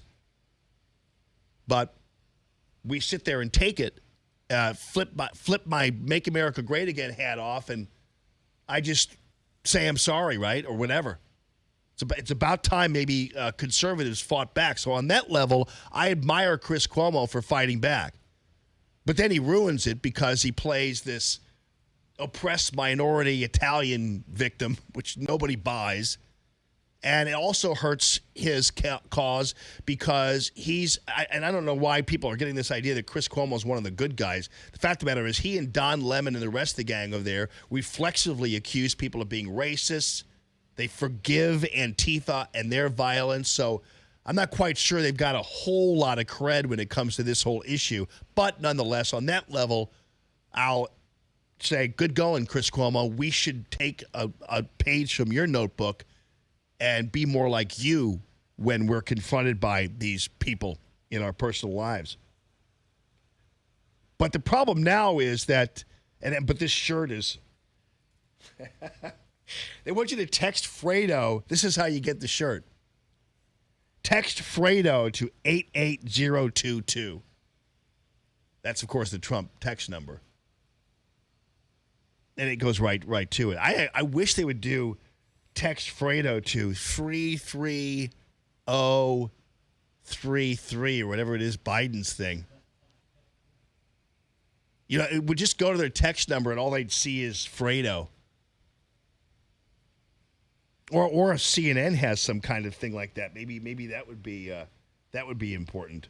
Anyway, now of course the CNN has declared the nickname Fredo an ethnic slur, and the problem with that, and then they're defending Chris Cuomo, who nobody buys the idea that he's this Goomba is a poor little oppressed minority boy. No, nobody buys it at all, any more than they do with Scaramucci claiming, yeah, we hear that all the time. It's terrible. It's like, yeah, whatever.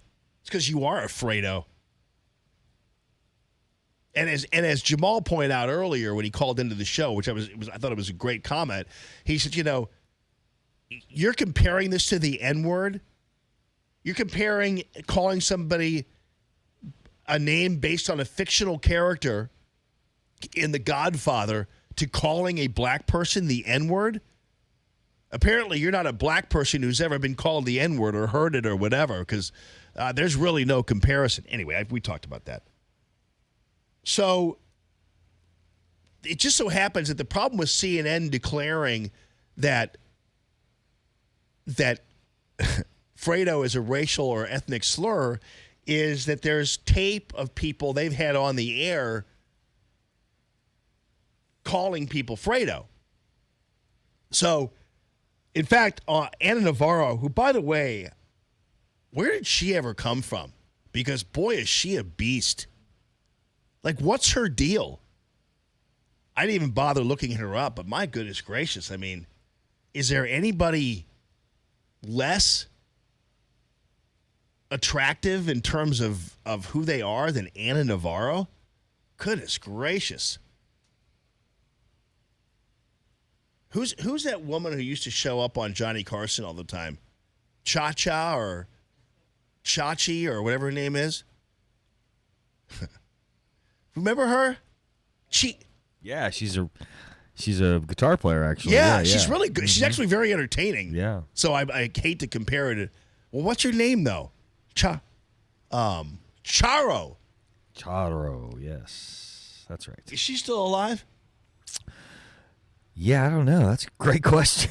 I'm gonna have to look her up. Yeah, I'm gonna have to Google that one. I gotta look her up. I don't remember hearing that she passed away, and I know she's a really accomplished guitar player. She was taught by some of the most famous guitar players. She's a flamenco guitar player. Yeah, Segovia and all those people. Andre Segovia. I've seen him in concert. What? Yeah, man.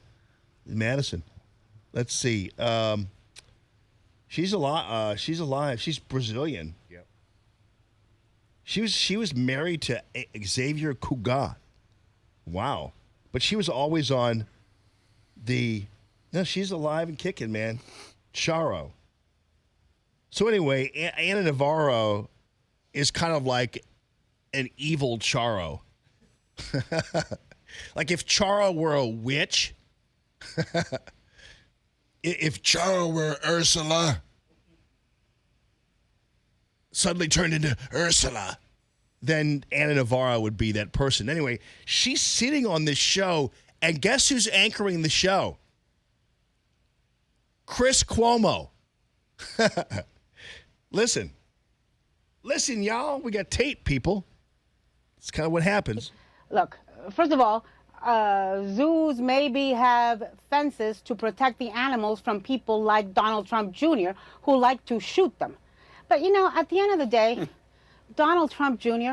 and whatever he says, can I just file my nails? I mean, this is an entitled, rich, spoiled little brat whose only call to fame is being his daddy's son, who hasn't built anything of his own, who hasn't done anything of his own, who is somehow trying to hang on to the fame of his father in order to have some level of relevancy. Steve is right. He didn't even make the cut that his brother-in-law and sister did to be part of the Oval Office and the White House staff. Daddy kept Fredo back home. So who cares? Well, Chris Cuomo doesn't care because he just sat there. I'm watching it on a video while she used the word Fredo. So if Chris Cuomo really thought this was an ethnic slur of some sort, wouldn't he say, oh, wait. That's just like the N-word, Anna. How dare you use that? But he didn't, which is why the whole CNN new policy of racial slurring is that Fredo is a racial slur. Then we had Rick Wilson, who, of course, is the Never Trump guy, who's the so-called political consultant who has never won a race, except for maybe an alderman race or some state rep race. But he's the Never Trumper political consultant. And I think he's tell you the truth, I think he's a pundit over at Hot Air, but absolutely. So anyway, Rick Wilson is on CNN, and here's Rick Wilson, who actually Devin Nunes is his target. Here, check this out. It's absolutely part of this. All the forces of society are arrayed against us. It's just us and Donald Trump against the world. And look, Devin Nunes is proving himself again and again to be the Fredo of the Republican Party. Yeah, that was on CNN. Anderson Cooper just sat there and didn't say, "Wait a minute, that's like using the N-word." And actually, Chris Cuomo, after hearing that, didn't tweet out or come back. And this was just not too long ago. I don't know what the date was on it, but it wasn't too long ago. Earlier this year. There you go. It's a little bit of a problem. That's the problem with videotape. Glenn is on line one. Glenn, good morning this morning, Glenn. Good morning, Jamie. What's up, up, morning, man? Jamie. I'm glad I found you. Thank Not you. much. I just imagine watching The Godfather on Channel 11 and they bleep out Fredo every time they use his name. But I think Fredo could become the N-word for white people in that we could use it with each other. Like I could call you Fredo. Yeah. Or my Fredos. and black people couldn't use it. Yeah, right. Maybe. I said earlier, I was actually like 10 years ago called Fredo by one of these Tea Party people because I disagree with somebody on a few things. So I've been called it before too. Never thought about calling up the race we card. We can call each other Fredo, please. Yeah, exactly. Where are my Fredos? Fredo, Good to have you please. back. All right, buddy. Thanks for calling the show. Yeah, I mean it's a good description. And it's funny how it's now the indelible mark put on Chris Cuomo. I didn't see anything. Was he on the air again today or yesterday? Did he say anything about it? I didn't see anything.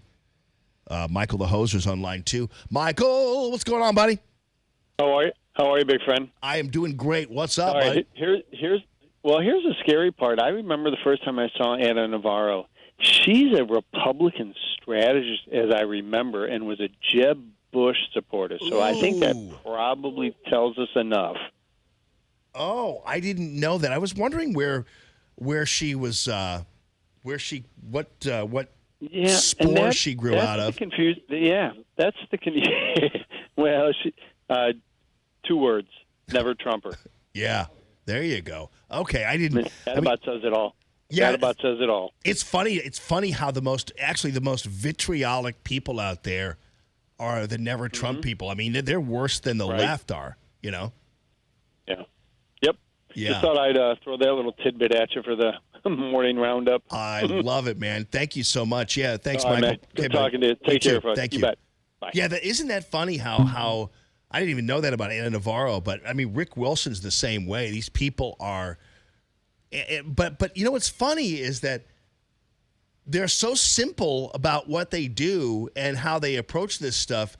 They don't even know how childish and how simple they actually appear. How obvious it is that they're just sore losers. I mean, you get this kind of stuff like with high school students. You know, you can always tell somebody's underlying motivation when they're jealous of somebody or they've been replaced or it's the stuff of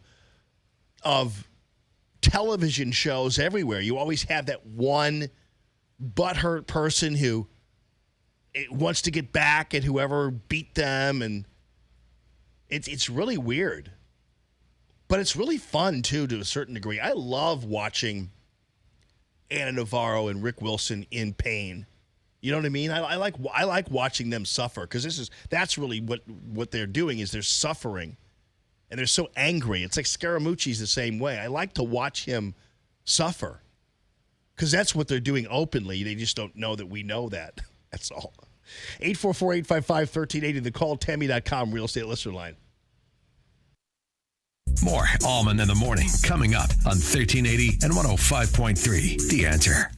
Stuck in traffic? We've got the answer on 1380 and 105.3. The Answer. We're looking at the usual suspects this morning with delays. 270 northbound jammed up, 55 to Manchester. 44 eastbound tight through roadwork from Bowles to 270. We've got delays on 55 westbound, 64 to the ramp to 44 westbound, and 6440 eastbound, Spady to Big Bend. That's gotten a lot heavier. Westbound Kings Highway to Laclede Station, 70 eastbound Bryan Road to 79. You'll see a delay. And then the Blanchette Bridge to St. Charles Rock Road. And 40 eastbound 364 to Winghaven. That's backed up too.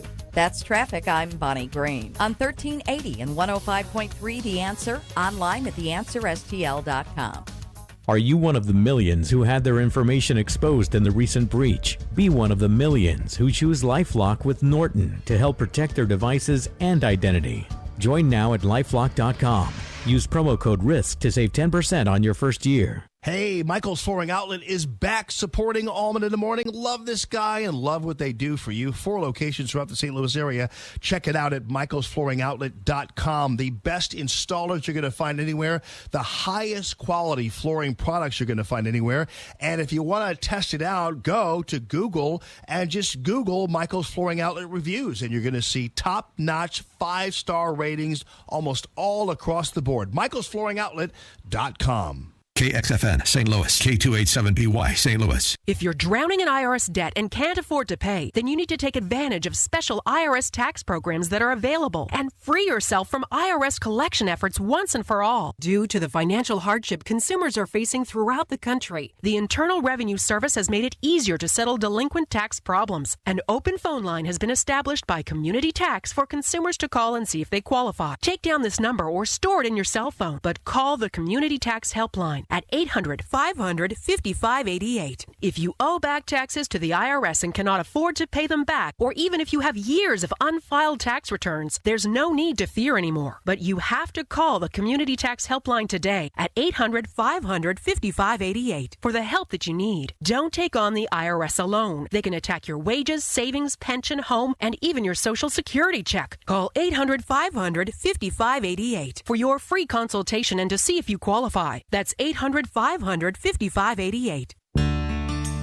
Let's face it, things happen in our daily life that may get us off track. Tooth pain and aches can happen when we least expect them. Get back on track with a visit to Dr. Anna Smith of Dentistry with TLC. Dr. Anna prides herself on helping patients when it's convenient for them, even during lunch hours, and always providing a judgment-free office. Dr. Anna Smith with Dentistry with TLC is here to help. Need a root canal? Dr. Anna can perform the procedure in about 10 minutes and get you back on the road. Have sleep apnea?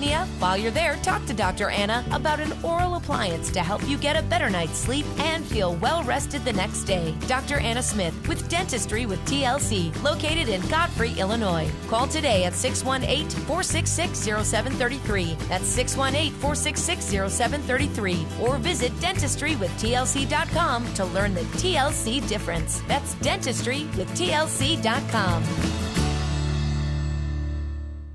Arrowhead Building Supply is the area's only Provia siding supplier. Provia Siding, formerly Heartland Siding, has a long-standing reputation as a St. Louis favorite for its quality, durability, and color selection. Not to mention those famous heart-shaped weep holes contractors know and love. Recognized with the #1 recommended Cedar Max insulated siding and #1 Best Buy Hartex siding, Provia is proud to provide you with a better alternative to consumer-grade exterior cladding. Visit your local Arrowhead showroom to see the full line of Provia siding products today. ArrowheadBuildingSupply.com. It's a big old tech-savvy, digitally directed survival of the smartest world out there. Is your present gig not doing it for you? Do you even have a gig at all at this time? A new line of work with a make money, support yourself, your family, and your lifestyle high-dollar potential is introducing itself to you as I speak. And this is what you ought to be thinking. Are you self-motivated, sales and results-oriented? Are you personality plus, confident, competitive, don't accept average? Will you hunt down and bring in the new business? If you are on the affirmative, make contact. Let sales manager Lori Vernier know that you are the man, that you are the woman, that you are the one. For more information about our media strategist sales role, send me an email at jobs@salemstl.com. That's jobs@salemstl.com. This station is owned and operated by Salem Media Group and is an equal opportunity employer. Hey, don't just listen to Allman in the Morning. See the show at theanswerstl.com. Now, more Allman in the Morning on 1380 and 105.3. The Answer.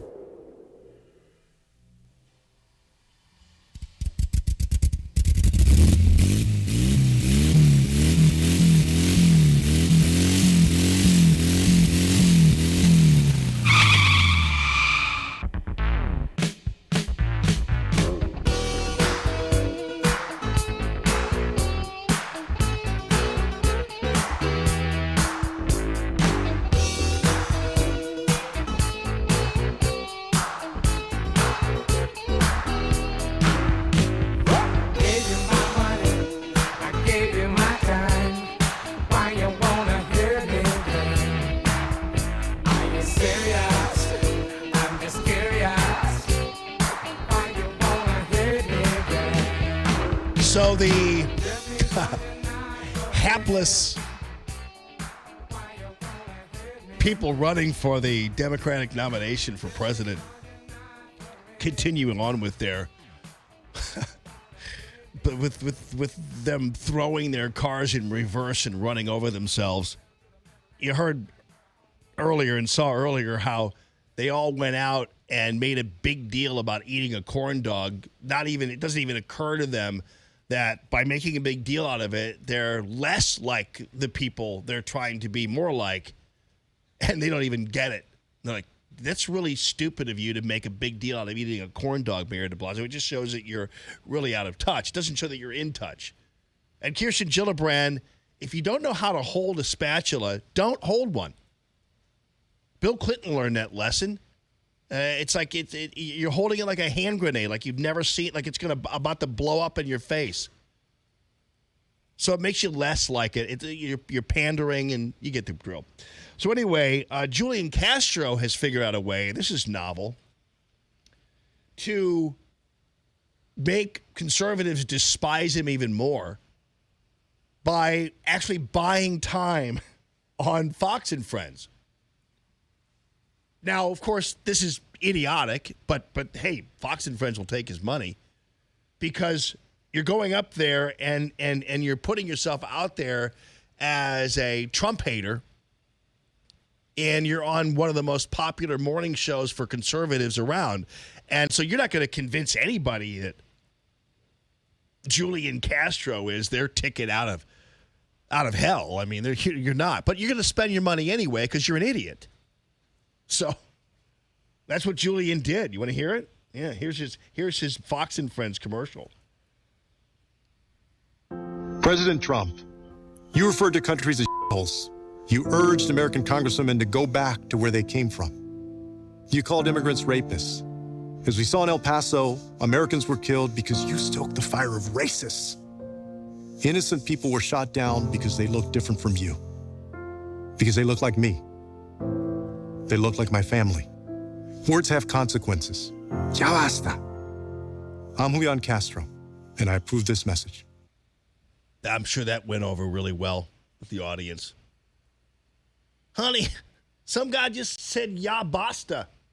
Yeah, enough is what he said. It's like, yeah, right, dude. You angry, race-baiting, lying sack. You buy time on Fox and Friends, and you think somebody's going to be convinced to go for Julian Castro. You just basically, thanks for warning us, Julian, of what a hack you are and how you're willing to actually use the deaths of people to advance your career, knowing that this wasn't Trump's fault. So, once again, the Democrats shoot themselves in the foot because they think that something's going to go their way, and Julian Castro just sealed his fate by buying time on Fox and Friends. He just reaffirmed why conservatives need to avoid this guy like the plague. That was way over the top, and it was a lie. And actually, he didn't call immigrants rapists. So, I mean, everything was a lie that Julian Castro just told there. And we don't need to hear enough in Spanish. Just saying. So anyway, good job though. Thanks for your money, Julian. Thanks for your money, buddy. 844-855-1380, the call, Tammy.com, real estate listener line. News this hour from townhall.com. I'm Rich Thomason. In Hong Kong, it's the calm after the storm. Following several days of violent protests that shut down the airport, things are quiet today and the airport has reopened. As for what's next, satellite photos seem to show hundreds of Chinese police vehicles massing near the Hong Kong border. The images collected by Maxar's Worldview are thought to be of around 500 armoured personnel carriers and other vehicles belonging to the Chinese paramilitary People's Armed Police. They are parked in a sports complex in the city of Shenzhen in what some have interpreted as a threat from Beijing to use increased force against pro-democracy protesters across the border in Hong Kong. Chinese state media have said only that the exercises had been planned beforehand and were not directly related to the unrest in Hong Kong. I'm Charles de Ledesma. The warden of New York's Metropolitan Correctional Center has been reassigned, couple of guards suspended. The shakeup follows the apparent jail cell suicide of Jeffrey Epstein. Longtime friend of the gunman behind the recent deadly mass shooting in Dayton, Ohio, is due in court. A detention hearing is set for Ethan Cawley later today. Authorities accuse him of buying the body armor and helping assemble the weapon used in the August 4th shooting that left 10 people dead, including gunman Connor Betts. Investigators say while there's no evidence that Cawley knew what Betts had planned, they say he lied on a federal firearms form while buying a pistol not used in the incident. Cawley's attorney says his client was shocked that Betts carried out the shooting. That's correspondent Matt Small. A Swedish court has found American rapper A$AP Rocky guilty of assault for his role in a June 30th street brawl in Stockholm. The rapper and two co-defendants are back in the U.S. following their release by Swedish authorities early this month. Wall Street Dow futures down 388. S&P futures off 42 points. More on these stories at townhall.com. Stuck in traffic? We've got the answer on 1380 and 105.3. The Answer. We're looking at the usual suspects this morning with delays. 270 northbound jammed up, 55 to Manchester. 44 eastbound tight through roadwork from Bowles to 270.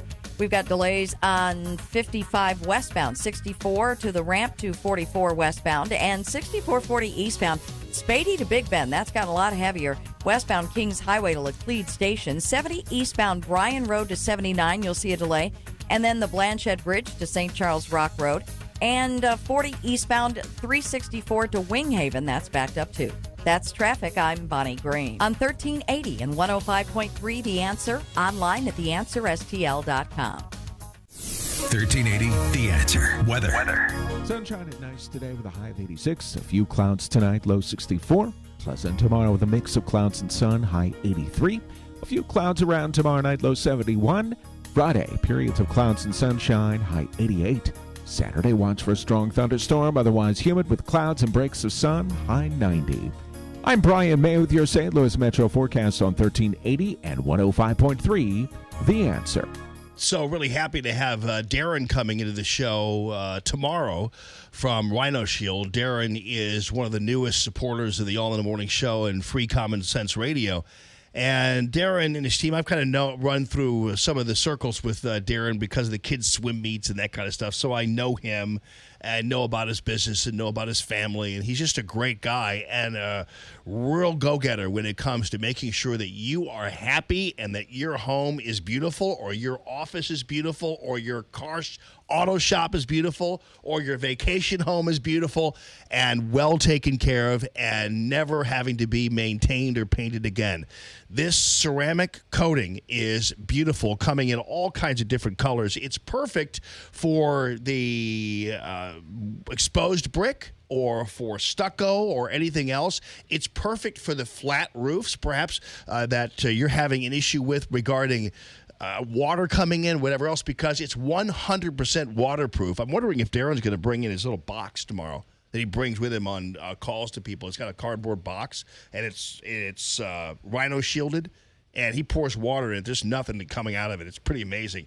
So I hope he brings it in tomorrow. Anyway, that's the difference. That's the Rhino Shield difference. And again, it is 100% waterproof, deflecting 90% of the UV rays. So its insulation quality and money-saving qualities for your heating and cooling bills is pretty amazing. And on down the line, too, it has a 25-year transferable warranty. So that's important, too. And again, it can be on anything you want it to be, your vacation home, your office. He had somebody who owned a hog farm who put it on one of their sheds or their farm buildings or whatever, just to keep the water from coming through. So it's 100% waterproof. It's beautiful and a new look and luster to your home. If you want to see examples of this, go to 877-25rhino.com, 877-25rhino.com, or 877-25rhino on the phone. Hey guys, see how you can get both an unlimited plan with one of the newest phones included for one low price. Visit your local Sprint store, Sprint.com, or call 800-SPRINT-1 to learn how you can switch to a Sprint Unlimited plan today. I'm Lou Dobbs. CIT Group pays $1 billion to buy Mutual of Omaha Bank. Walmart's online searches soaring during Amazon's Prime Day sale. And the consumer price index up a whopping 1.8%. Those stories next. This is your Stock Market Bulletin. I'm Bobby Richards. The CEO of an obscure $3 tech stock founded by the blue-collar son of a police officer has captured the attention of Donald Trump. Trump met with the CEO at the White House, and since then, Donald Trump appears to have become the company's #1 fan. He showed up at a groundbreaking ceremony. He called the CEO one of the most successful business people across the globe, and he said what they are doing is the eighth wonder of the world. We decided to investigate for ourselves and reached out to the premier stock analyst in the United States, Oxford Club chief investment strategist Alex Green. Alex told us the company is landing massive deals, including $450 million with Nokia, $395 million with Microsoft, $828 million with Cisco, and $29.2 billion with Apple. The company is set to create 50,000 jobs in America this year, and Alex has now declared this $3 stock his number one play for 2019. Go to onestockretirement.com for more details, including how much Alex expects the stock to rise this year. Commercial and consumer finance company CIT Group will expand its commercial banking operation. CIT buying Mutual of Omaha Bank, paying $1 billion. The bank has 26 branches across the western United States. And with this sale, Mutual of Omaha is out of the banking business. Walmart reports second quarter earnings tomorrow. Analysts are already predicting the retailer benefited from its competitor Amazon. On Amazon's so-called Prime Day, online searches for Walmart and Target soared by 255%. The Labor Department reporting the Consumer Price Index up 1.8% in July, pushed higher by increases in the cost of medical care, housing, and more expensive gasoline. Despite those increases, inflation remains modest. Please join me for Lou Dobbs tonight, 7 o'clock and 10 Eastern on the Fox Business Network. This is the Lou Dobbs Financial Report. Common Sense Radio with Allman in the morning on 1380 and 105.3. The Answer. Give me land, lots of land, and the starry skies above. Don't fence me in. Let me ride through the wide open country that I love. Don't fence me in. Let me be by myself in the evening breeze. Listen to the murmur of the cottonwood trees. Send me off forever, but I ask you please. I forgot I can't have my crown and my headphones on at the same time. What's up with that, y'all? Hold on. I didn't know you could still get crowns at Burger King, man. That's pretty cool. And you know what? Good for Burger King to stick to its brand, except for the whole meatless Whopper deal. Seth Fellman is here. Good morning this morning, Seth. Good morning. And we have to give a shout out. This filed into the Blue Lives Matter thing. You know, a cop in Dallas suburb went through the drive-thru at Burger King, and some idiot, libtard, put a pig face on his wrapper. Yeah, I heard about It's that. happening you told a lot me about now. that. Yeah, so they fired the kid, and they gave free lunch to all the cops in that district. I love that. I love that, too. Isn't that awesome? Blue Wow. Lives Matters. Yeah, right. No doubt about it. So, wait a minute, though. But here's the thing, though. Like, you had to, like, how did you get them to make these today? I called them ahead of time because they're in the breakfast menu. So Right. they start the flaming, the broilers. Yeah. I prepared. I told them we're doing a taste test. They knew who you were. So, Oh, they did? Oh, I got to drop Okay. your name. You carte blanche with your name. Okay, well, as long as they didn't, like, pee on it or anything. No. Okay, good. Just want to make sure. Wow, I watched them make it, actually. Oh, you did? Yeah, I did. Good. You're Good. safe. Good, Seth. Thanks for doing that. So anyway, I got your back. So we're here for the big meatless Whopper challenge, right? So you already know which is which, right? No, I do not Oh, actually. okay. I had one when I went down to Sedalia, and I was amazed at it, so I brought it to your attention. And now you're gonna try it first, and then I don't know which one because it's hidden underneath the wrapper. We can see that we have 2 Whoppers. One is the Impossible, one is the regular. And you are going to take a bite of each, and then you're going to have to decide which is which. I should have brought sorbet to clean your palate or something like that. Yeah, no, it's okay. but generally, I would never in a million years eat either one of these. I don't care whether it's meatless or not. Okay, he's taking a bite of, I don't even know which one that is. Just, I'm curious myself. And generally, listening to people eat on radio is disgusting, and watching them eat is even more disgusting. Like the fair food with the down. Sorry about that. Let me just put this on. Oh, okay. There we go. Because it fell off my head. So that's pretty good, by the way. Okay. That's pretty good. Let's go burger number 2. Burger number 2. Okay. Pretend like you're. I'm trying. There's no easy way to eat a Whopper, but it's good hangover food in the. Yeah, it is. I mean, they even look the same. If you look at the burger. This is the This is the Okay. Impossible Whopper. Okay, pull the wrapper up.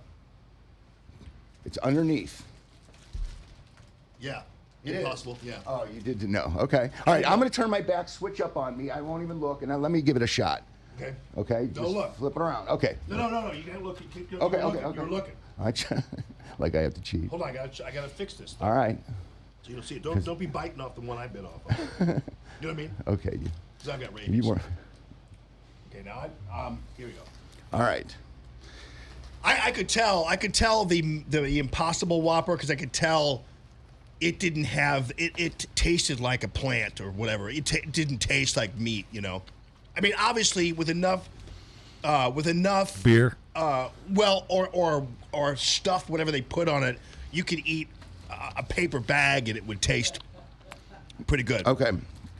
I can tell too, I think. Now let's compare. This is the meat. Right. See? Yeah. It was pretty easy. But let me tell you something, though. The meatless one isn't half bad. I mean, it's not like it's terrible. It isn't. You know what I mean? It's not. I mean, it's not like it's actually pretty good. The problem is, though, Seth, and we talked about this earlier, I don't know why would you get a meatless Whopper when you can get a meat Whopper?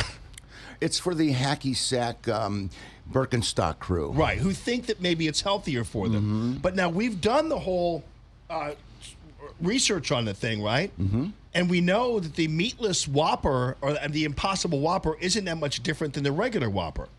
You also brought up a good point yesterday. What about the meat industry? You know, now they're taxing meat. They're talking about it. So what are the farmers thinking about this? Well, maybe they're just going to have to grow more vegetables. Yeah, and the thing is, I'm not really as crazed about it as people think I am. I mean, I'm always one of these guys that say keep your brand, but here's the Burger King Impossible Whopper nutrition list here. And again, I'm like, it's like weird for Burger King to do something that's not a burger. To me, you know, but nonetheless. So the Impossible Whopper has 630 calories, which actually isn't half bad. I mean, you're basically, if you're a 1,500, 2,000 calorie a day person, that's a lot of calories a day. You got to be, you know, moving a little bit. But nonetheless, it's 630 calories, and it has the Impossible Whopper has 630 calories and 58 grams of carbs. The original Whopper has 660 calories and 49 grams of carbs. So that's only 30 fewer calories. Is it worth it? Well, I'm just trying to figure out, like, why, unless you are, you have to get an Impossible Whopper, you can't be, and it's grilled on the same broiler, though, too, used to cook the chicken and the beef. Mm-hmm. So it's not like it's completely, like, if you're vegan, you don't come near any animal oils, animal fats. When you're kosher, you have to have different plates, milk and meat. Absolutely. So same premise. I have friends, my Jewish friends, the Bilecki's come over, and I've got kosher hot dogs, and I got to have a special place on that grill to make these hot dogs. I don't cook them. I don't throw the hot dogs after I've thrown the hamburgers on where they are. I have relatives that have 2 different kitchens. Oh yeah, I'm sure. I mean, you know, it's a big thing for those who are adherent. So a cheeseburger with bacon is like a double kosher no-no. Yeah. So here's the deal. So the 630 calories in a Burger King Impossible Whopper, 49% of the calories come from fat, 37% from carbs. The other 14% come from protein sources such as the plant-based beef patties. So the Impossible Whopper also has wheat in it, egg, and soy. So if for some reason you are a person who might be gluten intolerant or whatever else, you got to be careful about that. So anyway, if your goal to have an Impossible Whopper is because it's more nutritious, that's not necessarily the case. If you're really just anti-meat to begin with, why do you go to Burger King anyway? Because you're supporting an outfit that supports meat, and basically a lot of vegans are vegan for some, not always political reasons. So in the end, I don't see the usefulness of the Impossible Whopper unless people really just want whatever's on the Whopper. Like, for instance, like they just want that mayonnaise, that onion, that tomato taste, and you can get that anywhere. And it also could be a health conscious thing. People that are watching the red meat intake with high blood pressure, heart issues. Yeah. It'll suffice. I guess. You're right. You're right. But I have to tell you, though, it's good. I would eat one. And so it's not like it's like you eat it and you're like, oh, my God, I could tell. I could tell just because I'm 56 years old and I've had hamburgers before. Yeah, you know what I mean? Phil never had a Whopper, so he would have been perfect to try. Oh, he would. Like I told you, man, you can't bring any. You can't bring. I food tried in last for him. night. I just wrestle him, twist his arm. I heard. I know. You said, hey man, it's what you gotta. What did you say? Part of the game or part of the thing? I'm like, don't tell Phil part of the game anything because. So in political correctness, you'd say the N-word, please, and then I would say Whopper, please, Whopper with cheese. Now it's Fredo, please. That's pretty good. But I have to give Burger King credit for. One of the things they do, I guess, and it's why they have fish and that whatever. Because let's say you're going in a group and you have a family. And instead of going to 3 different places, I'll never forget traveling sometimes, and one kid wants Subway, the other one wants McDonald's. And it's like, all right, one time we'll go to 2 different places, but not another time. Which is why I think a diversity of a menu is not a bad thing. It's not like you're betraying your brand. So you could go with a family or a group of people, and one person doesn't like meat, but everybody else does. Well, here, try that. Yeah, born and bred on Arby's. I know my meat. And that was very comparable. Let's just put it that way. I got to tell you, man, let me ask you this, because I really like Arby's as a fast food place. I don't really eat it very often, but I do like Arby's a lot.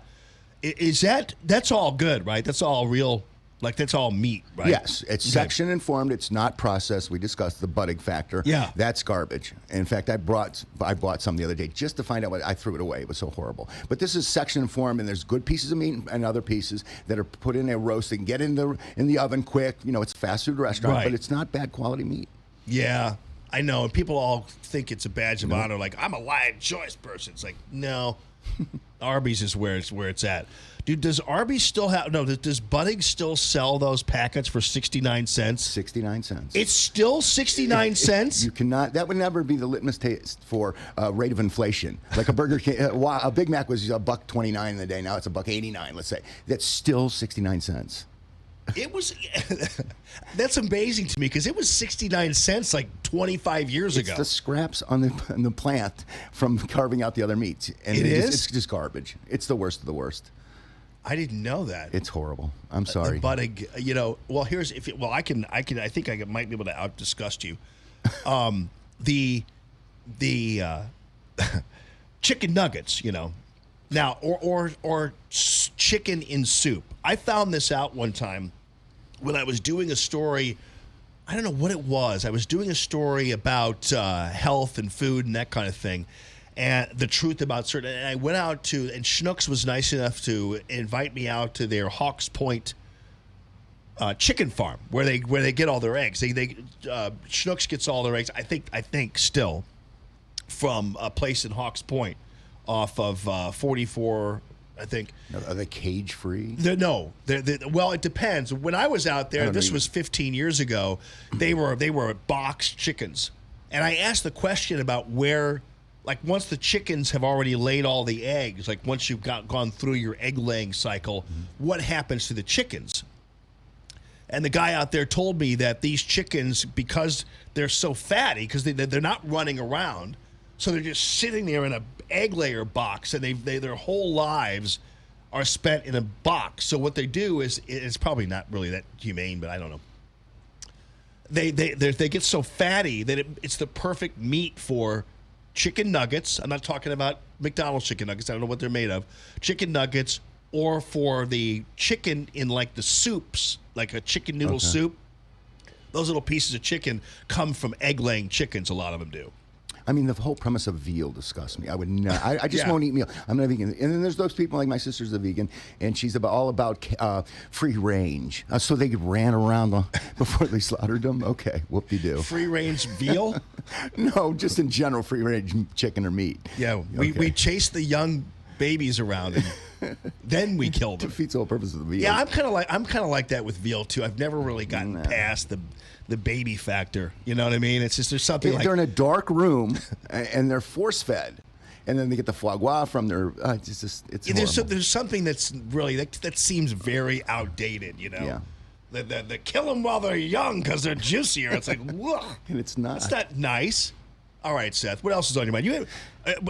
Dude, you know what you need though, right? Have you done this yet? You need a Facebook page or a website or something where people can see the Seth Fellman. They can see all this stuff. They can do all this stuff. They can see it on my blowing up page. your texts every day with all my thoughts. No, I don't mind that, but they can see like this on Facebook right now. But I mean, I need to be able. You have a lot to say, man. You have a lot of really good information. You just came up with this guy on Twitter who's running against AOC in New York. And he's replacing the N-word with Fredo. So he goes out in the street and just says Fredo and everything. Like, where's my money, Fredo? And it's hysterical. I'm going to get it cut up because there are some N-bombs in there. Yeah. You know, I used to be a trader at the Chicago Mercantile Exchange, so I understand the markets. I'm not a Stuart Varney, but I understand the nuances of the market and these pullbacks and these, overbought consolidation, short sellers, that kind of stuff. So any finances stuff you want to hit. Oh, wow. I had no idea. You have quite a history there. Uh-huh. All right. Well, but anyway, something like that you could throw up there and it'd be great. But anyway, that's Seth Fellman, who I really have enjoyed you being part of the show and coming in and making us laugh and educating us, too, on a lot of different things, including the Impossible Whopper. So, brother, thanks. Thank you for this opportunity. All right. That is Seth Fellman, 844-855-1380, thecalltammy.com real estate listener line. Call the show at 844-855-1380 and interact with Jamie on the calltammy.com listener line. That's 844-855-1380. More Allman in the Morning next on 1380 and 105.3. The Answer. Stuck in traffic? We've got the answer on 1380 and 105.3. The Answer.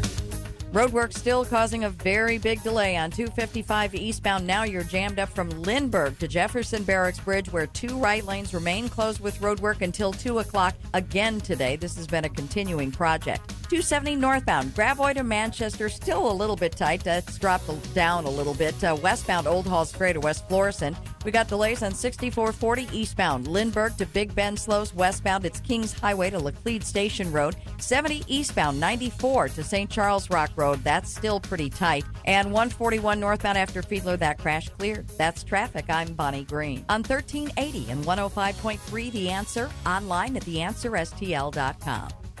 Enjoy comfort year-round with a new Trane heating and cooling system. At Trane, they test so it runs. For a limited time, you can get a great deal on a qualifying new Trane system. Visit TraneInfo.com to find your local dealer. That's TraneInfo.com. It's hard to stop a train. Allman here for a longtime Common Sense Radio supporter, Matthew Mitchell, the Matthew Mitchell Allstate Agency, 855-QUOTE-ME. Low premiums and low deductibles on your home, auto, and life, and I have all 3 of those policies with my good friend Matthew. Also, he's got some great deals for the young driver. You know how expensive it can be to insure them. He's got low premiums and low deductibles, even for your young drivers. 855-QUOTE-ME, 855-QUOTE-ME. Business owners, self-employed, part-time employees, are you struggling to pay your bills because you no longer can afford your health insurance? Hi, it's Mike Gallagher. With Obamacare premiums skyrocketing, higher deductibles, and shrinking networks, let me introduce you to Dryden Camus Insurance Agency as the answer, the solution. Dryden Camus Insurance Agency has non-Obamacare ACA-compliant plans that do not fund abortion. There's no enrollment period, and you don't have to pay for expensive extras like pediatric dentistry or maternity care. Contact Joyce at Dryden Camus Insurance Agency and start saving up to 60%. Call 877-695-0245. That's 877-695-0245, or just go to kddi-ins.com. Cut through the confusion and save money with Dryden Camus Insurance Agency, serving Missouri and Illinois. This is the answer. This is the solution. Dryden Camus Insurance Agency. Just go to kddi-ins.com. Are you looking for your dream home, but it doesn't seem to exist? You've tried to figure it out on your own, but don't know what step to take next? Don't worry, I'm Tammy, owner of Tammy Mitchell Hines & Company Real Estate, and my team and I are ready to help ease that stress. Go to calltammy.com to set up your stress-free appointment today. Give me an idea of what you're looking for, and we will do the rest. If you buy or sell a house with me, you can use my moving truck for free. Go to calltammy.com. I know you're asking, Smash, this People's Praise Party Jesus Music Show, Sunday mornings, 11 o'clock on 1380 AM and 105.3 FM. The answer, you ain't a preacher, a pastor, or a pope. What kind of holy what are you laying down? Well, first of all, with the People's Praise Party, the word is in the music. Then me, as a normal dude loving the Lord, I'm just getting down to the Jesus nitty-gritty from my take on the real. It's like the song says.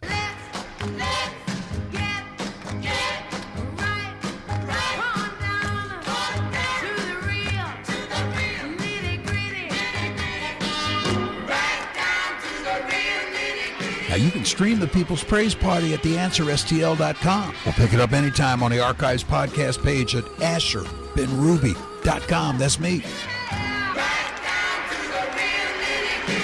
You'll find ain't nobody bringing it like this. The word is in the music at the People's Praise Party. Joe Walsh, tonight at 8. Now, more Allman in the Morning on 1380 and 105.3. The Answer.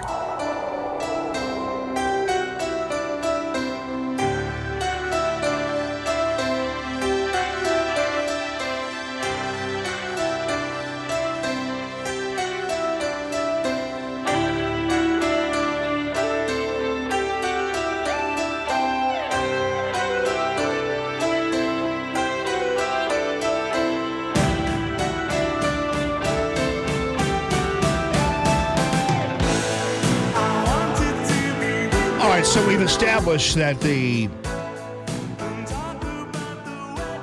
Impossible Whopper has actually more carbs than the regular Whopper does, and I think we get it by now that they're really not much healthier. But I did notice, because I got a little headache, so I knew that.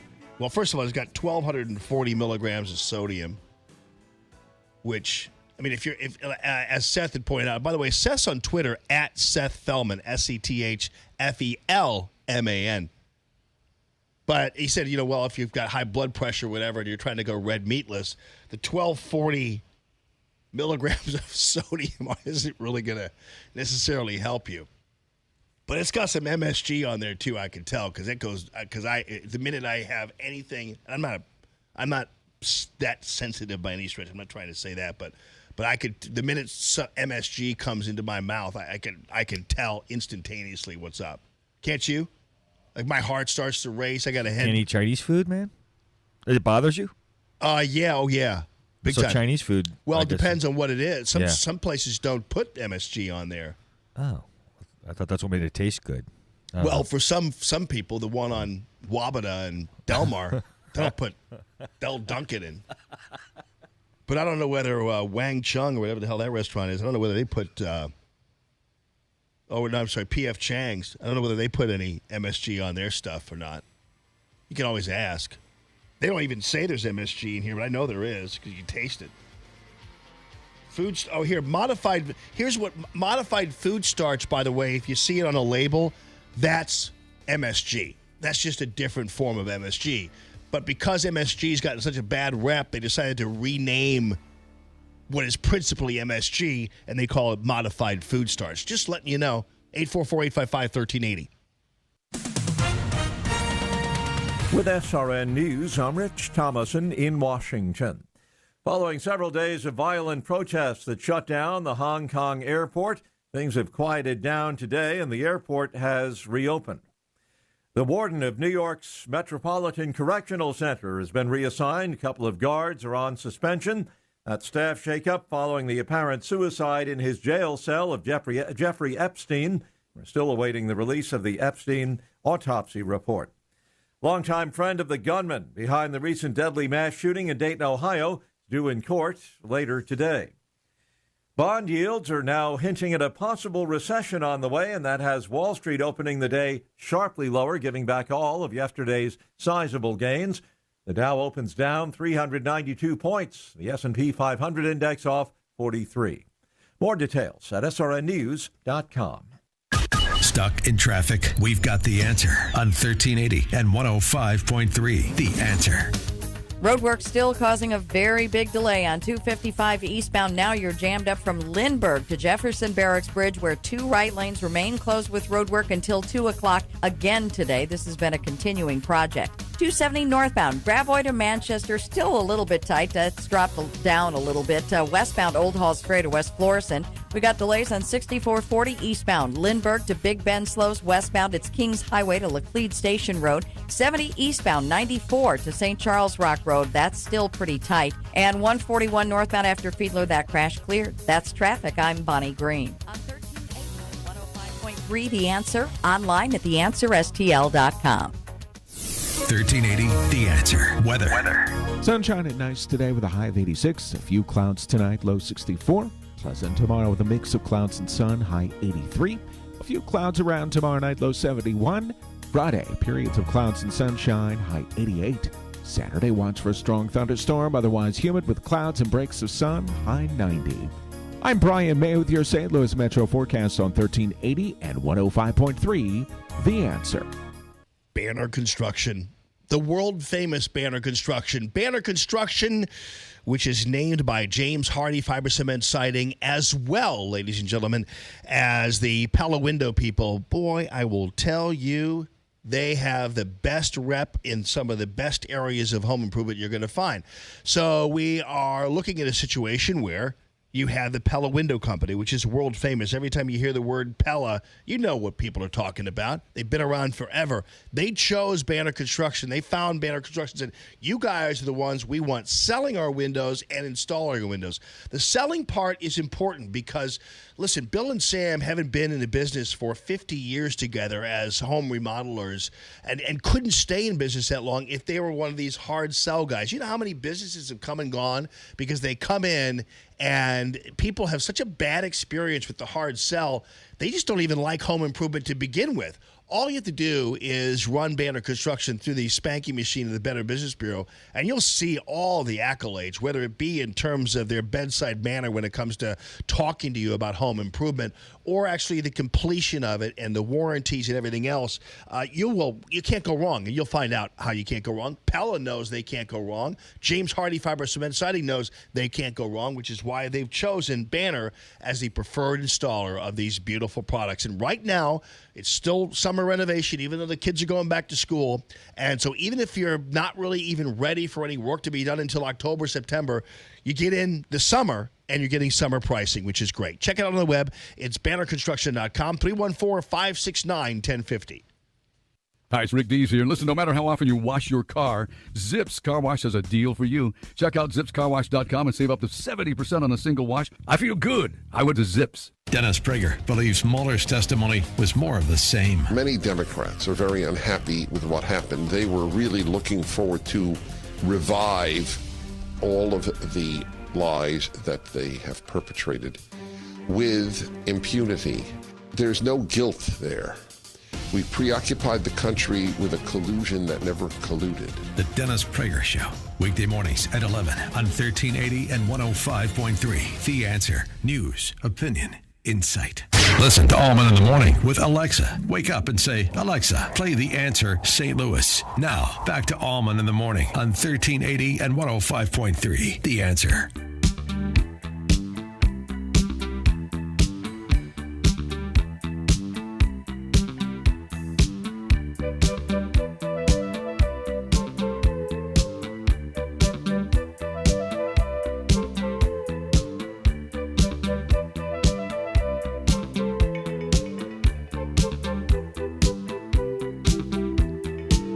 Hamburgers, Phil? Yeah, I eat hamburgers. But you don't eat them when other people make them for you, though. Yeah, I'll eat a hamburger now and then, from a restaurant or whatever, fast food restaurant sometimes. Road trips, whatever. You just don't eat stuff brought into the studio. Oh, God, no, never. From that would never happen. You haven't seen. No. Gotcha. Okay. I don't know. Listen. This whole this lawsuit against Don Lemon is. I don't know whether you heard about that or not, but some guy. I don't really like to talk about stuff like this because you can file a lawsuit against anybody, and having been the subject of police of people basically lying about you, I don't like it whether it's lying about a liberal or lying about a conservative, but. He's being sued for assault. Apparently, this guy's claiming that Lemon assaulted him at a bar in July of 2018. Now, by the way, Lemon's a drinker. I don't know whether you've noticed that, but he was drunk off his ass in 2016, the election night. That night, you could tell he had a snout full. It was really embarrassing. But anyway, there is the lawsuit filed in Suffolk County Court. And by the way, if you look at this guy's, the plaintiff's social media accounts, he hates CNN anyway. So there's a strong possibility that he's just doing this gratuitously to get back at Don Lemon. And at first he probably tried to get money from Don Lemon. That's apparently the story. So just take this with a grain of salt of MSG. I don't even want to explain to you what he's accusing Lemon of doing because it's pretty disgusting. So it's just not fit for radio.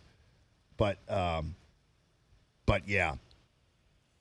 Meanwhile, we got a lot to cover here, including April Ryan. Her bodyguard's accused of assaulting a journalist who went to cover one of her things. I'm going to get to that in a second because that's not getting hardly any coverage because it's April Ryan. Frank Figliuzzi is back. Frank Figliuzzi is the hack job who went on MSNBC and declared that President Trump re-raising the flags on August 8th, that President Trump was secretly messaging the 8-8, which is because H is the eighth letter of the alphabet, that President Trump was secretly telegraphing Heil Hitler to his people. This guy is an Obama-era FBI official and was involved in the national security apparatus under Obama. Can you believe a guy like this was part of that? I mean, it's downright scary. Anyway, this Fredo is back as an analyst, and listen to what he has to say about you. He's reserved some special. Well, I think one of the things, Frank Figliuzzi, is that this president has always, from anyone who was around him, Anthony Scaramucci knows this as well as anybody else, demanded this blind loyalty, right? I say... He's another one who completely did not pay attention to what Trump said about Scaramucci harassing him by phone constantly to get a job, but what does it matter? It must be so, or even if you don't think it's so, you don't criticize me for it. Well, this is why it's so important to look through the lens of radicalization when you look at this president and then apply counter-radicalization techniques, because you're right. Attacking his followers is going to be counterproductive. He demands that loyalty, and they are loyal. So if you call Trump followers racist en masse, they simply coalesce around each other and become even more defensive and protective of the leader, just as they would in, say, a terrorist organization, to compare to the radicalization process. Well, I think... So he's basically comparing you. This guy, I hope he doesn't. I hope he still doesn't have security clearance. You know what I mean? I really hope that he doesn't have any kind of clearance, because this guy is dangerous, and the fact that he actually had a post in the FBI is nothing short of scary. And what's even worse is, so he sits there and he has this emotionless face about him, and he sits there and blinks and acts like and he comes across as some kind of like brilliant expert about terrorist organizations, which is why, he said initially, he was like, people need to pay attention to what these things mean. I don't know who suggested he raise the flags on 8/8, but if I hope he didn't know, or if they did know, it's even worse, that this is just code for Heil Hitler. I mean, and this guy worked for the FBI. Imagine how many people were probably oppressed, and how much of their information were spied on by pigs like that. And then he goes on to compare Trump people being called racists. Their reaction, he compares that to terrorist organizations, how we would support a terrorist leader. I mean, that's just completely irresponsible. This is MSNBC. I mean, I find that to be incredible. But this guy, I don't know where he even came from, but man, he's off the blocks. Frank Fredo Figliucci. Then we have the story of April Ryan. Now, I saw this a while back. I saw the original video, and it was compelling because it was this guy, the bodyguard, was taking this guy's camera away. He was covering her speech. And so she ordered her bodyguard to eject this journalist and take his camera. This is from a guy named Charlie Quatoville. He says, it's been 36 hours since April Ryan's security guard assaulted me in a hotel lobby after stealing our camera. Because there has been some misinformation going around, I want to lay out exactly what happened before, during, and after this video. So I'm going to play the video for you, and it's Ladies and gentlemen, it gives me great honor to have her in New Jersey, and pleasure. Please welcome an acclaimed journalist, an author, an advocate, and a parent, Miss April Ryan. So this guy's camera is recording all this. And April Ryan comes up to give her little speech. I didn't know she was an acclaimed journalist. I'd never heard of her before. All right. Congressman, I didn't know he felt that way. Thank you so much. It's an honor to be in your district. So she's It's so wonderful to be here. seeing this camera pointed at her while she's doing this. You can see her staring at the camera. To all the elected officials, hello. To all of you parents. She's so this guy, you can see the video. So this thug is speaking from the podium, and she's staring at the guy with the camera, right? So then one of her other thugs, her bodyguard, comes up to her, the podium, and she gives this nod of her head, like, yeah.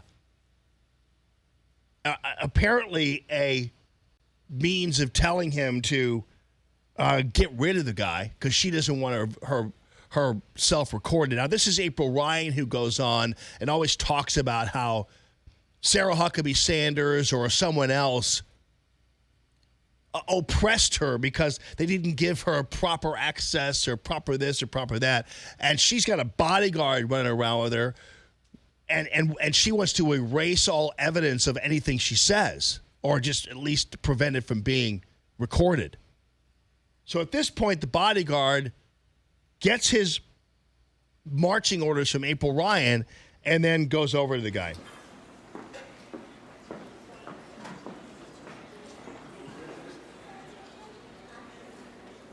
She stops talking while the bodyguard accosts the guy with the camera.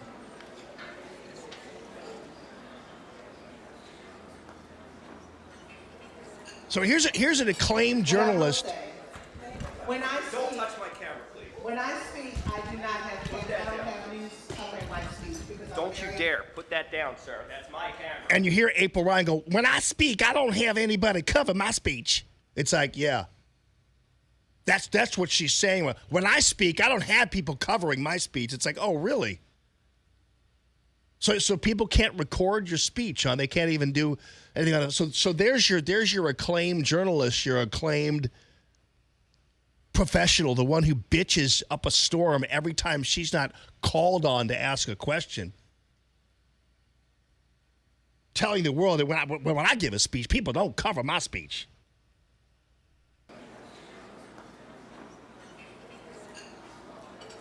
What I will say, when I speak, don't touch my camera, please. When I speak, I do not have news covering my speech. Don't you dare put that down, sir. That's my camera. I'm very, I have a conversation with you all, and I want to speak. Yeah, so there's April Ryan. I'm not going to go further because the guy starts to cuss a little bit, and it actually has his camera physically removed from the April Ryan speech, and taken out of the speech, and then the camera is stolen from him. Well, for a short period of time, he got it back.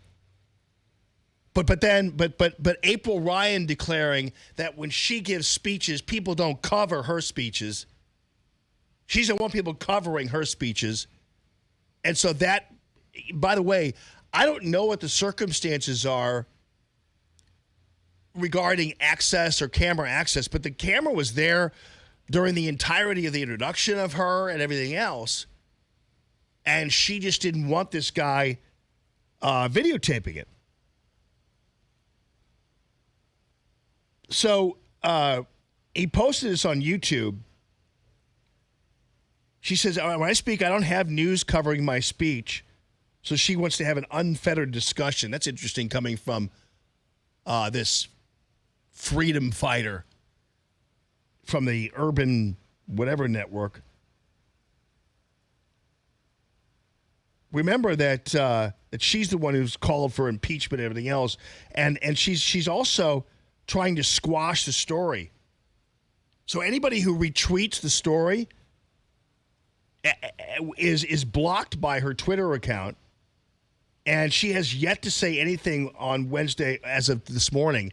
And by the way, no one has bothered to ask her about it. No one has bothered. She goes on all these shows, but no one has bothered to even ask her about it. Now, Fox News covered a little bit of this story, which I'm glad about because they're the only ones who actually covered it. Because April Ryan is apparently a, untouchable by the other folks. So the bodyguard, they say the bodyguard for the CNN analyst April Ryan, the guy who got his camera taken away from him is an editor of the local newspaper, the New Brunswick Today newspaper or online news organization. And she's obviously in New Jersey and New Brunswick. And he was there to cover the speech at the 4th annual New Jersey Parent Summit, which was supposedly going to be focusing on educating, empowering, and preparing parents for our future leaders. This guy, Charlie Cradaville, who I just told you was the editor, he had previously RSVP'd to the event and received confirmation that he was okay to be there. He covered the event for 3 hours with nobody coming near him. And then the bodyguard, after Ryan nodded her head like she's some kind of mobster, said, "Who are you with?" And Cradaville said, "I gave him my card, explained that I followed the proper channels to cover the event, and I asked if he had a card, and he said, I'm with the speaker." And Then he said this bodyguard threatened to take my camera down if I didn't take it down. And so he said, this guy just basically took my camera. He even said, please don't touch my camera. I know you heard that. And then apparently the group that hosted the event, this woman came out and started yelling at him for interrupting the event when actually he didn't interrupt the event at all. And in fact, there's videotape from the lobby showing that the bodyguard pushed this editor out of the hotel. Again, no big deal if this wasn't April Ryan, who claims to be the queen of transparency and who demands it from everybody else except herself. It'd be different if this guy also, I guess it would be different, I don't know. If this guy, just showed up out of nowhere, which he didn't because he got confirmation to be there, and he was even RSVP because he was invited. It'd be different if he was with some, right wing today or something, and didn't RSVP, showed up out of nowhere, and just was there covering her speech. It'd be a little different on the suspicious scale. But this guy's the editor of the local paper. Unbelievable. But no one's going to bother talking to the queen about this, right? 844-855-1380, the calltammy.com real estate listener line. More Allman in the morning coming up on 1380 and 105.3. The Answer. Stuck in traffic? We've got the answer on 1380 and 105.3. The Answer. A couple of good-sized delays. One of them through roadwork, 255 eastbound, still stop and go from Lindbergh to the Jefferson Barracks Bridge, where two right lanes are closed with roadwork until 2 o'clock again today. Big backup there. 270 northbound, that's tight. Gravois to Manchester. Westbound, just slow. Old Halls Ferry to West Florissant. 44 eastbound, delays there. 141 to 270. Well, now Bowles to 270 into roadwork. That's dropped down a little bit. 6440 eastbound, Clayton Warson to Big Bend. Westbound, it's Hampton to Laclede Station and McKnight to Lindbergh. And that's traffic. I'm Bonnie Green on 1380 and 105.3 The Answer, online at theanswerstl.com. Hi, it's Rick Dees here. And listen, no matter how often you wash your car, Zips Car Wash has a deal for you. Check out zipscarwash.com and save up to 70% on a single wash. I feel good. I went to Zips. KXFN St. Louis, K287BY St. Louis. Rick Pogue here. Have you ever wondered exactly how hail forms or how it manages to grow to the size of golf balls, baseballs, or even larger? In a thunderstorm, strong updrafts lift water droplets so high into the atmosphere that they freeze. Once these tiny ice balls begin to fall, additional updrafts push them right back up, making them grow larger each time, until eventually they become too heavy, finally falling to the ground as large hail, and sometimes causing major damage to your home. After severe storms roll through the area and you're left to deal with the damage, call Arrowhead Building Supply for the professional help you need. High winds and large hail can wreak havoc on a home's exterior very quickly, so never neglect or underestimate the possible damage left behind. Arrowhead is the preferred supplier to hundreds of quality contractor professionals who will treat your home just like their own. Don't leave your home's protection to just anyone. Our contractor customers are also our friends and partners. When severe weather hits, call Arrowhead Building Supply for relief. ArrowheadBuildingSupply.com. Mayhem is everywhere. I'm a hailstorm. I love sculpting ice almost as much as I like throwing it. After all, what's the point in making ice if you can't chuck it at stuff? Today, I prepared some beautiful golf balls and nickels, and I'm super pumped to serve them up. Thanks for parking outside. It gives me a target. Ah, nice and denty. And if you have cut rate insurance, your car might just stay like this. So get Allstate, where agents help keep you protected from mayhem. Like me. Greetings, St. Louis. This is Matthew Mitchell of the Matthew Mitchell Allstate Agency. Put the power of Allstate to work for you as America's largest and strongest insurance company. You can email me at matthewmitchell@allstate.com, or you can call my agents at 855-QUOTE-ME. Again, the number to call is 855-QUOTE-ME. Bundle and save up to 30% with an Allstate agent.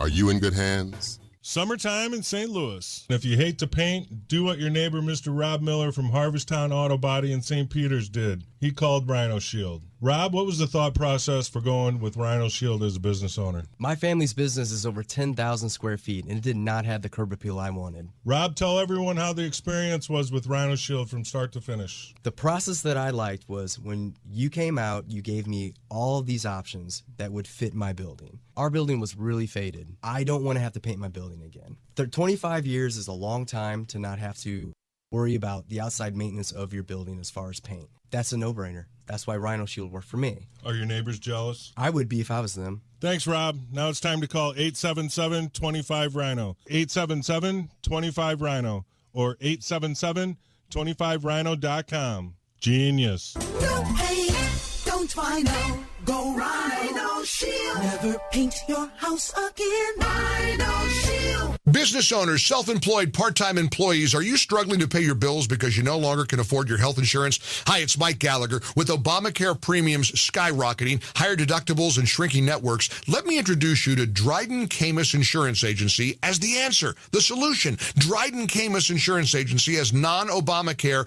ACA-compliant plans that do not fund abortion. There's no enrollment period, and you don't have to pay for expensive extras like pediatric dentistry or maternity care. Contact Joyce at Dryden Camus Insurance Agency and start saving up to 60%. Call 877-695-0245. That's 877-695-0245, or just go to kddi-ins.com. Cut through the confusion and save money with Dryden Camus Insurance Agency, serving Missouri and Illinois. This is the answer. This is the solution. Dryden Camus Insurance Agency. Just go to kddi-ins.com.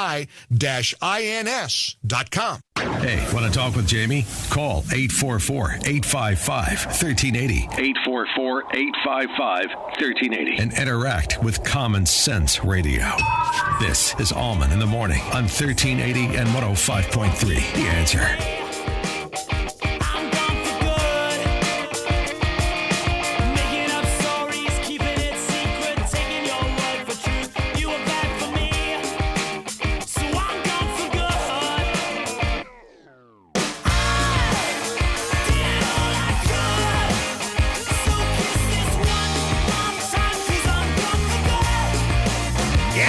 Good morning this morning, everybody. In other coddled people news, Stacey Abrams is back.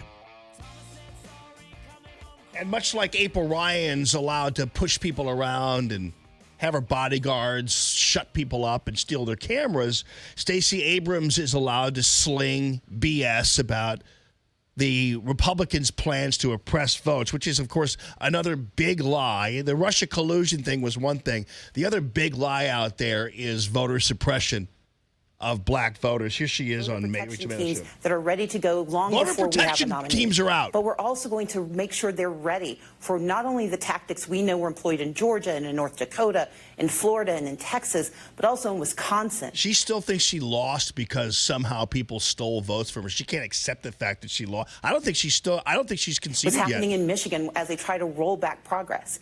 We know that we also face foreign influence that is being denied by the White House, by the would-be tin-pot dictator of Donald Trump, but also that Moscow Mitch is stopping voter rights legislation and election security legislation. Yeah. So right now the big thing is, and you're going to hear a lot of this, is the imaginary black voter suppression, which there's not been 1 ounce of proof that it is a factor or has been a factor. But some people are privileged. You know what I mean? That is for sure. Your phone calls are welcome. 844-855-1380. The call, Tammy.com. Real estate listener line. It's Common Sense Radio.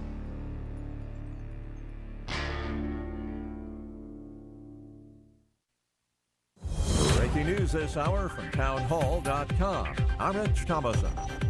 Bond yields hinting at a possible recession on the way, and that is sending Wall Street into a tailspin this morning. The key averages giving back all of yesterday's sizable gains, and then some. Allegations of prison guards falsifying records in the Jeffrey Epstein case. They were supposed to check on Epstein in his cell every 30 minutes. Apparently, they did not. Epstein apparently committed suicide in his cell at New York's Metropolitan Correctional Center. Now the facility's warden has been transferred, and some of the guards have been suspended. Flights have resumed at Hong Kong's airport. Most protesters taking a breather from recent violent demonstrations that closed the airport earlier in the week. A few dozen protesters have remained camped in the airport's arrivals area a day after a mass demonstration and frenzied mob violence forced more than 100 flight cancellations. Additional flight identification checks are going on, but check-in counters have opened and flights appear to be operating normally. The violence included protesters beating up at least 2 men they suspected of being undercover Chinese agents. Airport security appeared unable to control the crowd, and paramedics later took both men away. I'm Charles de Ledesma. Hazy, hot, and humid. More of the same expected today across the south following yesterday's scorcher. Across a good part of Texas, through the lower Mississippi Valley and into the southeast, temperatures across these areas were in the 95 to 100 to 101 degree range, and combined with the higher levels of humidity, the heat indices were pretty high across those areas. The National Weather Service's Bob Oravec says that tomorrow could bring some relief from the high heat and humidity. Taking a look at Wall Street right now, the Dow is down about 413 points. The S&P is off 45. The NASDAQ Composite Index down 137. More on these stories at townhall.com. Stuck in traffic? We've got the answer on 1380 and 105.3. The Answer. A couple of good-sized delays, one of them through roadwork. 255 eastbound still stop and go from Lindbergh to the Jefferson Barracks Bridge, where 2 right lanes are closed with roadwork until 2 o'clock again today. Big backup there. 270 northbound, that's tight. Gravois to Manchester. Westbound just slow. Old Halls Ferry to West Florissant. 44 eastbound, delays there. 141 to 270. Well, now Bowles to 270 into roadwork. That's dropped down a little bit. 6440 eastbound, Clayton Warson to Big Bend. Westbound, it's Hampton to Laclede Station and McKnight to Lindbergh. And that's traffic. I'm Bonnie Green on 1380 and 105.3 The Answer, online at theanswerstl.com. 1380 The Answer. Weather. Sunshine and nice today with a high of 86. A few clouds tonight, low 64. Pleasant tomorrow with a mix of clouds and sun, high 83. A few clouds around tomorrow night, low 71. Friday, periods of clouds and sunshine, high 88. Saturday, watch for a strong thunderstorm, otherwise humid with clouds and breaks of sun, high 90. I'm Brian May with your St. Louis Metro forecast on 1380 and 105.3. The Answer. Matthew Mitchell and the Matthew Mitchell Allstate Agency. There's no way that if you are with some other insurance agency other than Allstate and Matthew Mitchell, I can guarantee you're paying too much for your car insurance and your home insurance and probably even your life insurance. I have all 3 with Matthew Mitchell and the Matthew Mitchell Allstate Agency, 855-QUOTE-ME. And I'm telling you, folks, nobody is going to undercut Allstate and the agency in terms of its promise of low premiums and low deductibles all at the same time. It just doesn't happen. In most cases, insurance agencies and insurance folks they play the game where they don't want to pay you. It's how they make their money. They collect your premiums, then make it impossible for you to collect your insurance claim. So, or at least they make it difficult for you. So sometimes you don't even try, or they jack up your deductibles, and so you don't even bother. You're like, oh, I didn't know I had a $5,000 deductible. So, well, no, never mind. And it's like, okay, well, what are you paying for then? So with Matthew Mitchell, just let him look at your home, let him look at your auto insurance, and let him find places where he can save you money. John called into the show not too long ago. $5,000 on his car insurance he saved just by switching to Matthew Mitchell and the Matthew Mitchell Allstate Agency. Young drivers, no problem. You got some guys just turning 15, getting their permits, or 16, whatever. Don't break the bank insuring them. Go to Matthew. 855-QUOTE-ME. That's 855-QUOTE-ME. It's the Matthew Mitchell Allstate Agency. Indeed, used by over 3 million businesses for hiring, where business owners and HR professionals can post job openings with screener questions, then sort, review, and communicate with candidates from an online dashboard. Learn more at Indeed.com/hire.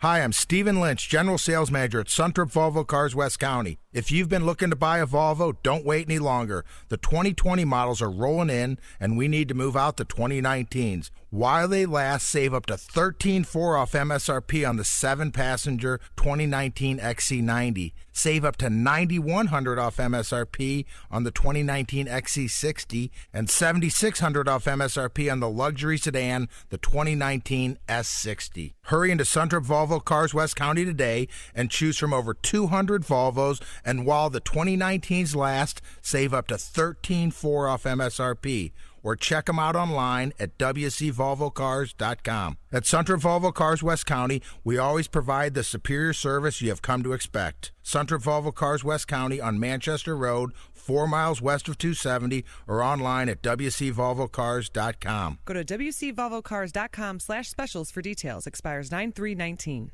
This hour of Allman in the Morning is brought to you in part by Dr. Anna Smith, the #1 provider of oral sleep appliances in the United States. Learn more at cpapsucks.com. Common Sense Radio with Allman in the Morning on 1380 and 105.3. The Answer. Give me land, lots of land, and the starry skies above. Don't fence me in. Let me ride through the wide open country that I love. Don't fence me in. Let me be by myself in the evening breeze. Listen to the murmur of the cottonwood trees. Send me off forever, but I ask you please. Don't fence me in. Don't fence me in.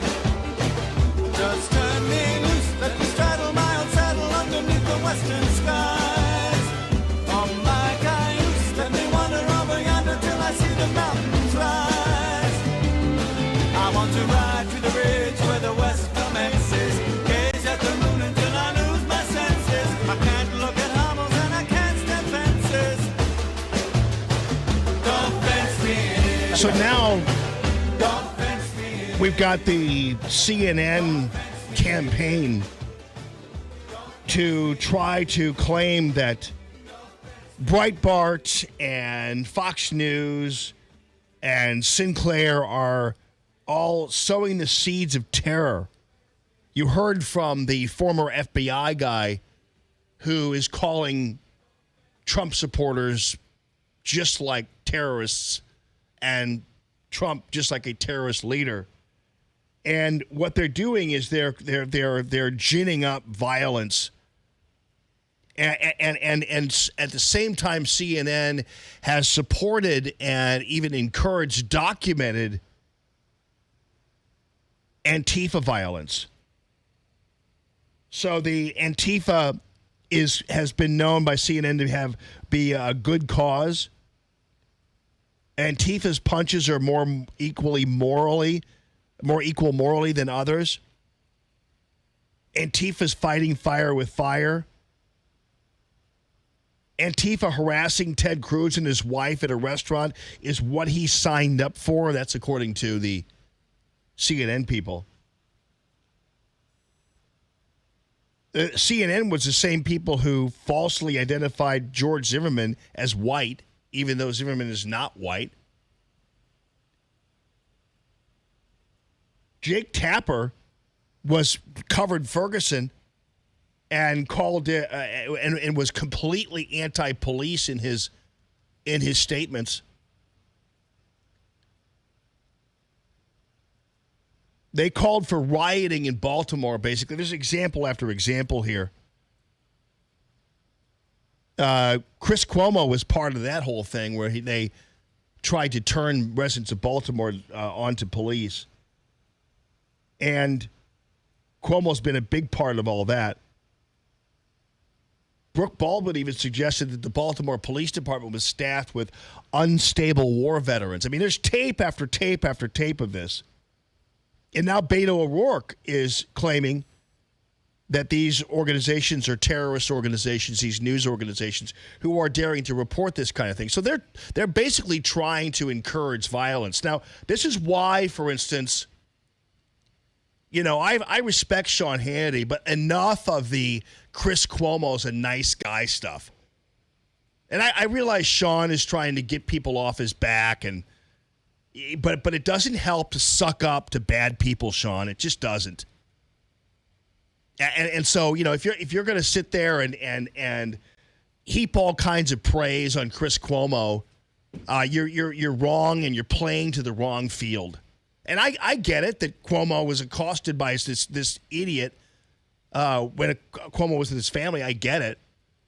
But explain the full story, and that is that Cuomo's been the one who's been encouraging violence, crowbar attacks and other attacks on people in restaurants and everything else, and by calling the Trump supporters and everybody as complicit and aligned with President Trump's racist policies. So, yeah, it's not good that Cuomo was accosted that way, but it's too bad that more people don't fight people like Antifa and Cuomo's sycophants on CNN the way he's fighting this guy. So Cuomo is not a good guy. And I don't know why Sean is playing this game here where he snaps to the defense of some really awful characters. I think he's thinking he can bank some kind of goodwill from these guys, but he's never going to do that. When are conservatives going to learn it doesn't pay to kiss ass? It just doesn't. And so, I get it that Sean's concerned about people being accosted, but let's further the rest of the story by saying, listen, Chris Cuomo, he's lucky he didn't get crowbarred. Like the people he glosses over as righteous crowbar people. So I'm just saying it could have been worse for Chris Cuomo. It's called Fredo. So what? He turns it into a racial slur and everything. I mean, this guy has been a race baiter his entire career. I mean, come on. So I wouldn't try it. These people are attempting at this point to create a civil war here. And I don't know about you, but I'm ready if that happens. I'm totally ready. And in fact, it might be even overdue.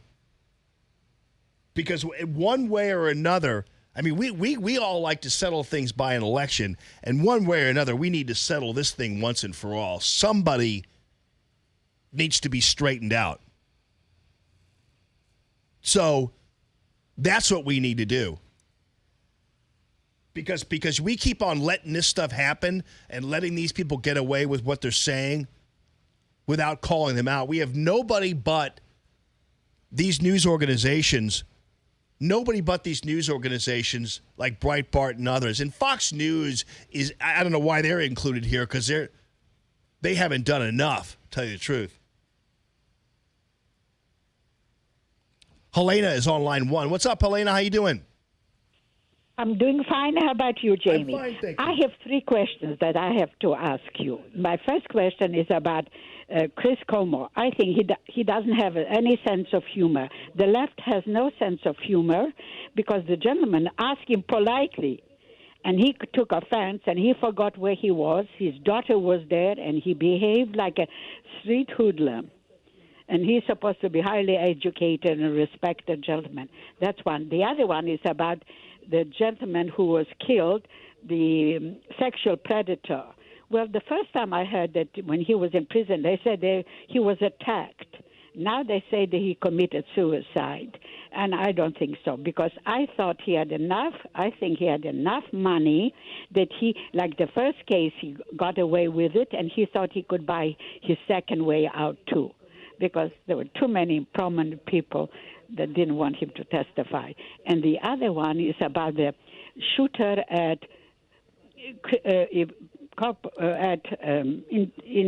Texas. Uh-huh. Why wasn't he killed? And at first time I heard there were 3 guys that the police were chasing. And all of a sudden, only one guy is alive, and he was not dead. And the manifesto, if you read it again, Jamie, it was not written by a 21-year-old. It was written by a very professional communist. Interesting. So that's the first time that's the first time I've heard that about the manifesto, and good for you, because I think you're right. I'm going to double back and look at that again, because I think your instincts are correct. Your instincts are correct on the Epstein thing. I mean, here they have already removed people from the jail. They've already discovered these guys are faking stuff. And what happens on a Wednesday, 4 days after the suicide or whatever happened to Epstein, the FBI's decided they're going to go to the jail. It's like, why didn't you go Saturday? Why didn't you go Sunday? That's right. I mean, not only that, he was showing up that he could buy his freedom. Remember the first trial, he got only 1 year, and he thought with all the people of influence that would help him out again. Or if he was in trial, he would take off to flight. Yeah. And here he was killed. You know, it doesn't make sense. Not really. Yeah, no doubt. All right, Helena, thanks for calling the show. And you're right. And regarding Chris Cuomo, that's another good point you bring up about the thin-skinned nature. And again, I don't think people ought to be called names. I felt bad when I was called Fredo 10 years ago by somebody in my own realm. But the fact of the matter is, then you think about it. It's like, man, dude, you were just called Fredo. That was a fictional character, and you went berserko, which of course was unbecoming of any Italian anyway. So you, as I said before, Chris Cuomo needs to be stripped of his Italian heritage, because that just makes you a overly sensitive Goomba with your daughter in front of you, using punk-ass B and all this kind of language and threatening to throw somebody down the stairs because the dude called you Fredo. It's like, really? And Helena brings that point up. But, keep in mind, Chris Cuomo, I think the thing that made him most mad is that someone dared to criticize him. And you can tell he doesn't like it. When he's on with Kellyanne Conway, he's got a little bit of a mean streak. And basically Chris Cuomo is an arrogant punk and doesn't like anybody disagreeing with him. And again, I don't advocate walking up to somebody when they're with their family and calling him names, even if it is Fredo. But nonetheless, his reaction was a little over the top and was not Italian. Just telling you. They figure out a way to get you later. They don't get you now. They get you later.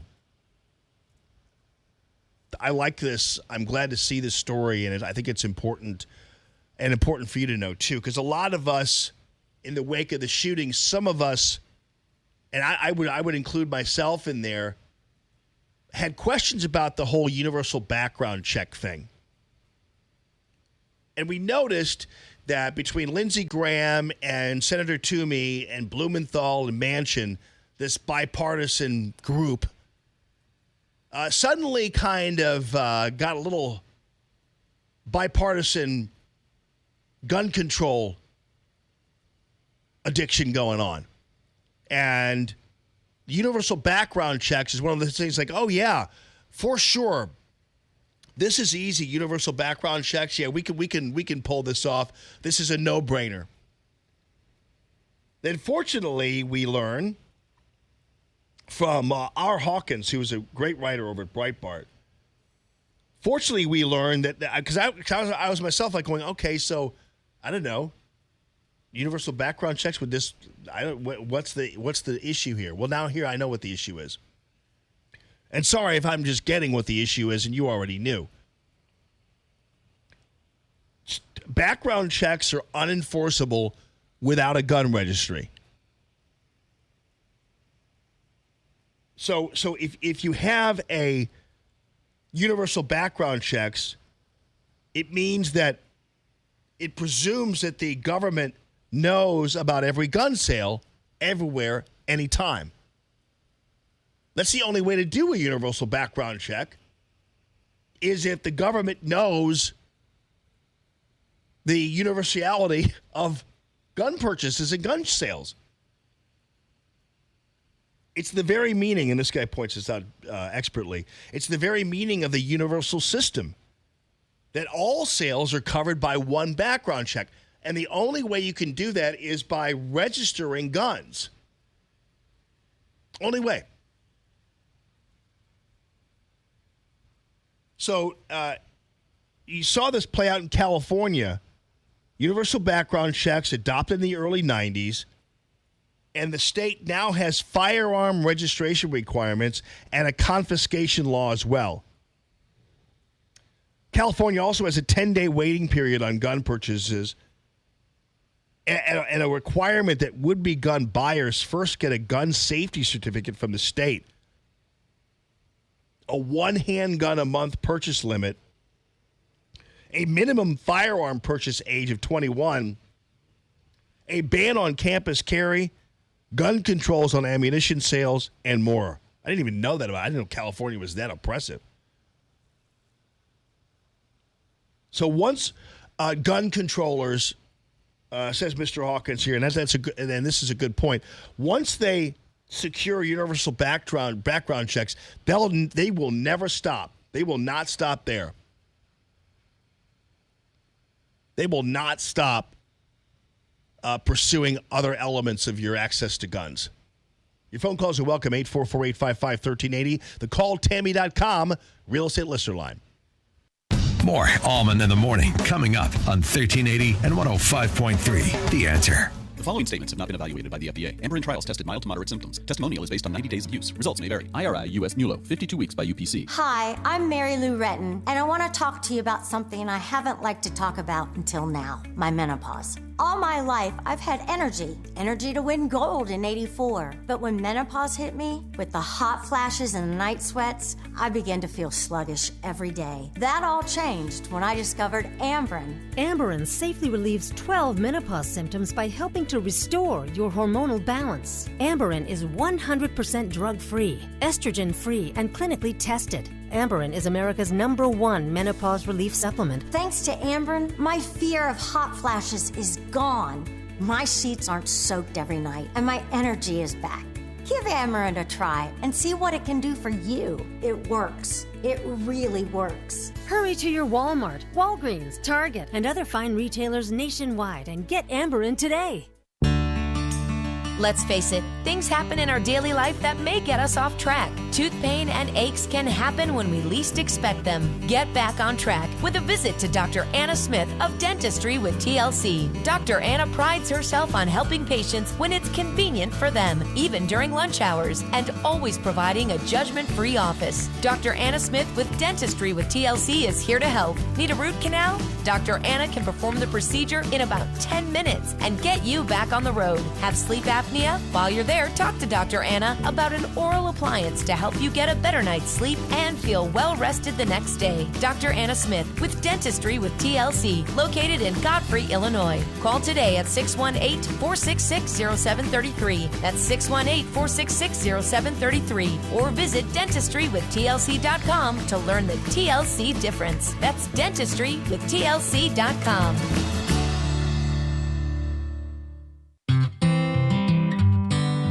Every Saturday morning, we've got the answer for ways you can be a better parent and improve your health.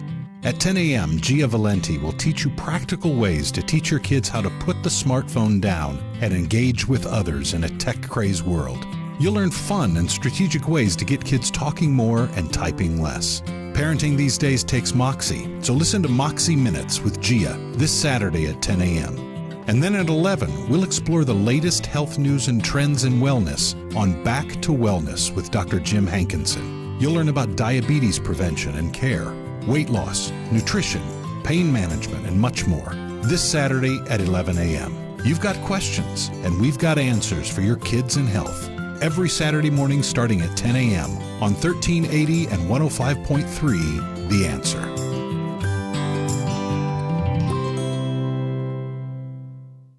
Don't just listen to Allman in the Morning. See the show at theanswerstl.com. Now, more Allman in the Morning on 1380 and 105.3 The Answer.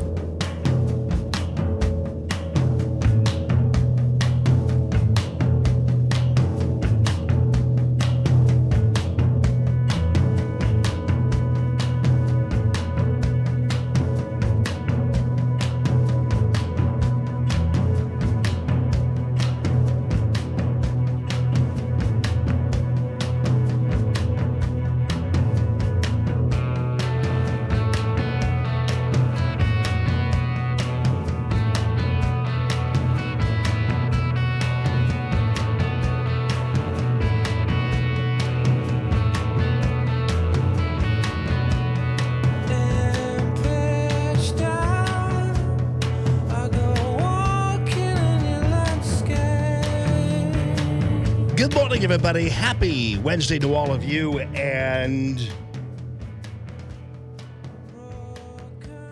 stock market's going crazy this morning, and the Drudge Report is panicking. And it looks like they're saying that there's a I'm not a big expert on the economy. I get it, but this is according to CNBC that main yield curve, this is on Treasury Notes, by the way, inverts as 2-year yield tops 10-year rate, triggering a recession warning. The last inversion of this part of the yield curve was in December 2005, 2 years before a recession brought on by the financial crisis hit. A recession occurs on average 22 months following such an inversion, according to Credit Suisse. So, but here's the thing: you do remember the financial crisis, and you do remember the fixes made to the financial crisis, and you do remember that there are certain triggers and certain things that happen that will prevent such a financial crisis from happening again, especially the one in 2005. Now, CNN is touting this. CNN really CNBC is really truly more focused on the stock market and whatever else. And the reality is a lot of what happens with our economy is regarding jobs and wages, and those seem to be pretty solid, including the GDP. Now, keep in mind, CNBC is not without its anti-Trump people, just so you know. Like this guy, I don't know. This guy they're interviewing, I don't know what his name is. Let me just see here. Here you Steve go. Leisman joins us now with more. And Steve, we were going to talk about the recession warning from the bond market. Steve Leisman joins us now with more. And Steve, we were going to talk about the deficit, but obviously the a lot of you folks might not watch a whole lot of CNBC, but I do, and you can tell the people who are the non-Trump fans on the CNBC panel. Steve Leisman is a perfect example of that. He's not a Trump fan. He's a liberal, and you can spot these guys a mile away. And if you're not paying attention and you just kind of watch them a whole lot, yeah. But I kind of tend to watch CNBC. I don't know why, actually. I'm always curious about business, even though I actually don't own any stocks except through mutual funds and 401k. I don't play the stock market, but I like business stories. Today has changed. I really like Shark Tank, man. Have you seen Shark Tank? I know. I'm like, yeah. Have you seen? Yeah, Shark Tank's a good show. Yeah, to a less expensive deficit, at least in part. But first, let me just do them. To make sure everybody's up on the conversation. An inverted yield curve is where short-term bonds yield more than long-term bonds. It's supposed to be the other way around because investors want higher interest rates if they want to lend you money for a longer period of time. But the 2-year and 10-year, bonds, they flipped this morning for the first time since 2007, and it's pretty tried and true recession warning. Take a look. 3 inversions going back to 1985. Each one, those are the... And keep in mind, though, remember, though, that the financial... He said in 2007. They put it back to 2005. Keep in mind, the 2007, that financial crisis, once that happened, there were tools put in place that prevented it from happening again. So the whole run on the banks, or the run on this and the run on that, isn't electronically triggered anymore like it was back then. I mean, I'm oversimplifying it, but I think there's a little bit of panicking going on, and this actually doesn't help. I'm not saying they shouldn't report what they're reporting, but I'm saying there's a little bit of a panic going on. Jimmy Carafano straight ahead.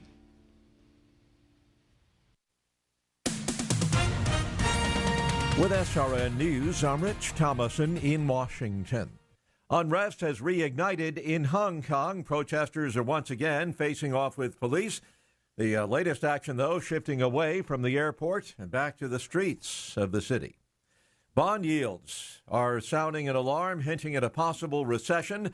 That is sending Wall Street into a tailspin this morning, the key averages giving back all of yesterday's big gains. Allegations of prison guards falsifying records in the Jeffrey Epstein case. They were supposed to check on Epstein in his cell every 30 minutes. Apparently, though, they did not. Epstein apparently committed suicide in his cell at New York's Metropolitan Correction Center. Now the facility's warden has been transferred and some guards are on suspension. And looking at Wall Street, the Dow is down 412 points. The S&P off 47. More details at srnnews.com. Stuck in traffic? We've got the answer on 1380 and 105.3. The Answer.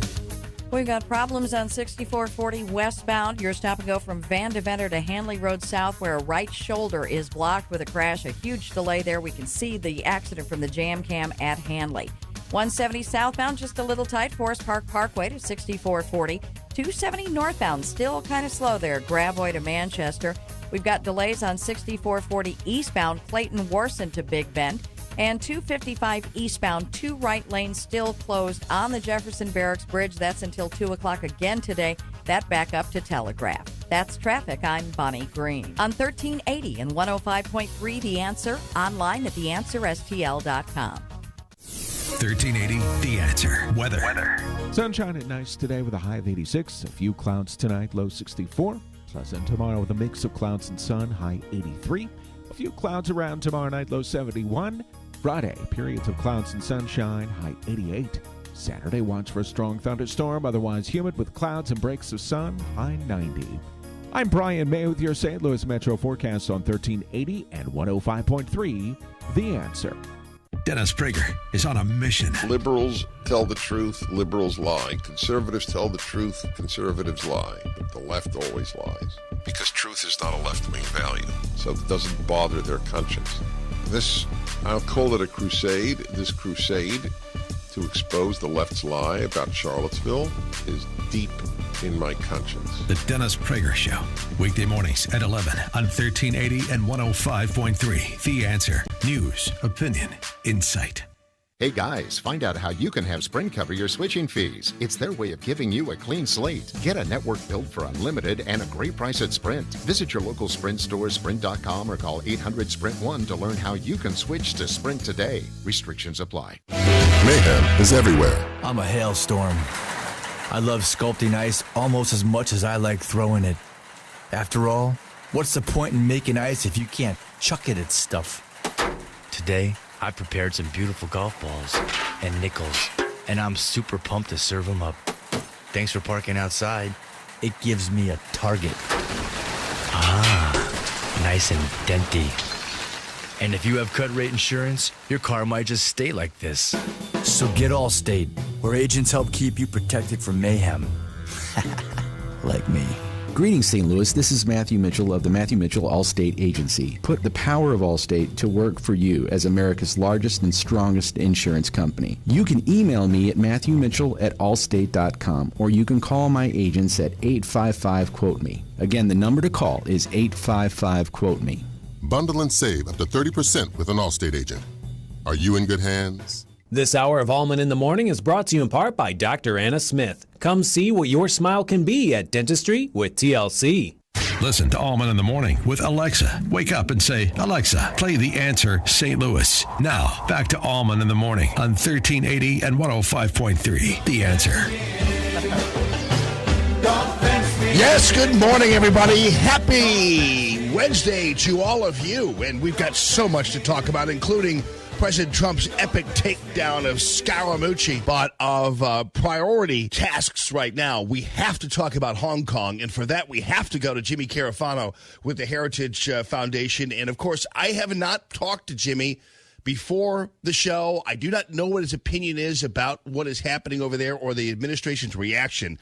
But I will say yesterday I was getting a little impatient with some of these people who have been rushing to judgment on the president's reaction to what's happening in Hong Kong, some even calling him mealy mouth. I beg to differ on that without even knowing whether or not Jim Carafano holds that same opinion. But I think people are way over the top in rushing to criticizing President Trump for not doing enough when I think he's got a lot of needle threading to do. Jimmy Carafano, welcome to the show. How are you, my friend? Hey, good to be with you. There's nothing up my sleeve.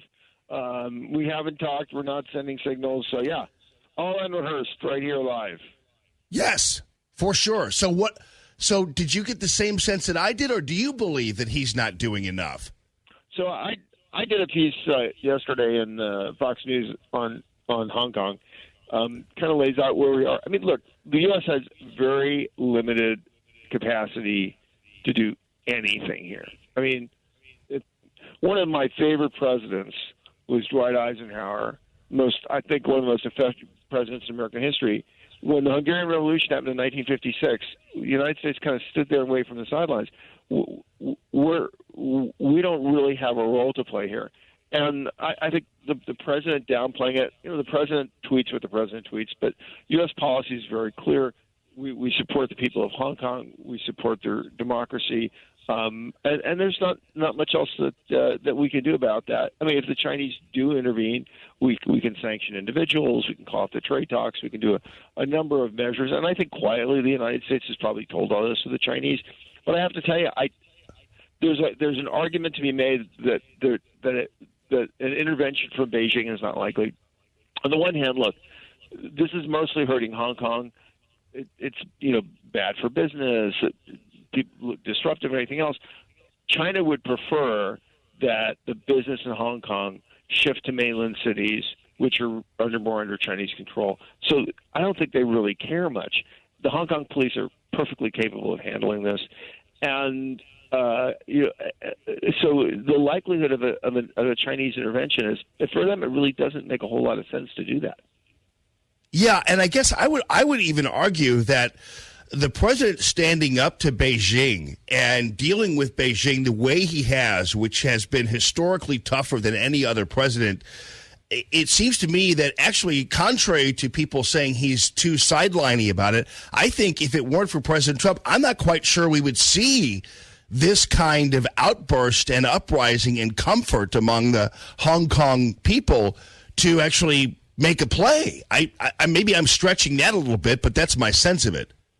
Well, I mean, I think first of all, I think you're right. I think U.S. policy on China has been tougher than any administration in recent memory. I think that's widely acknowledged.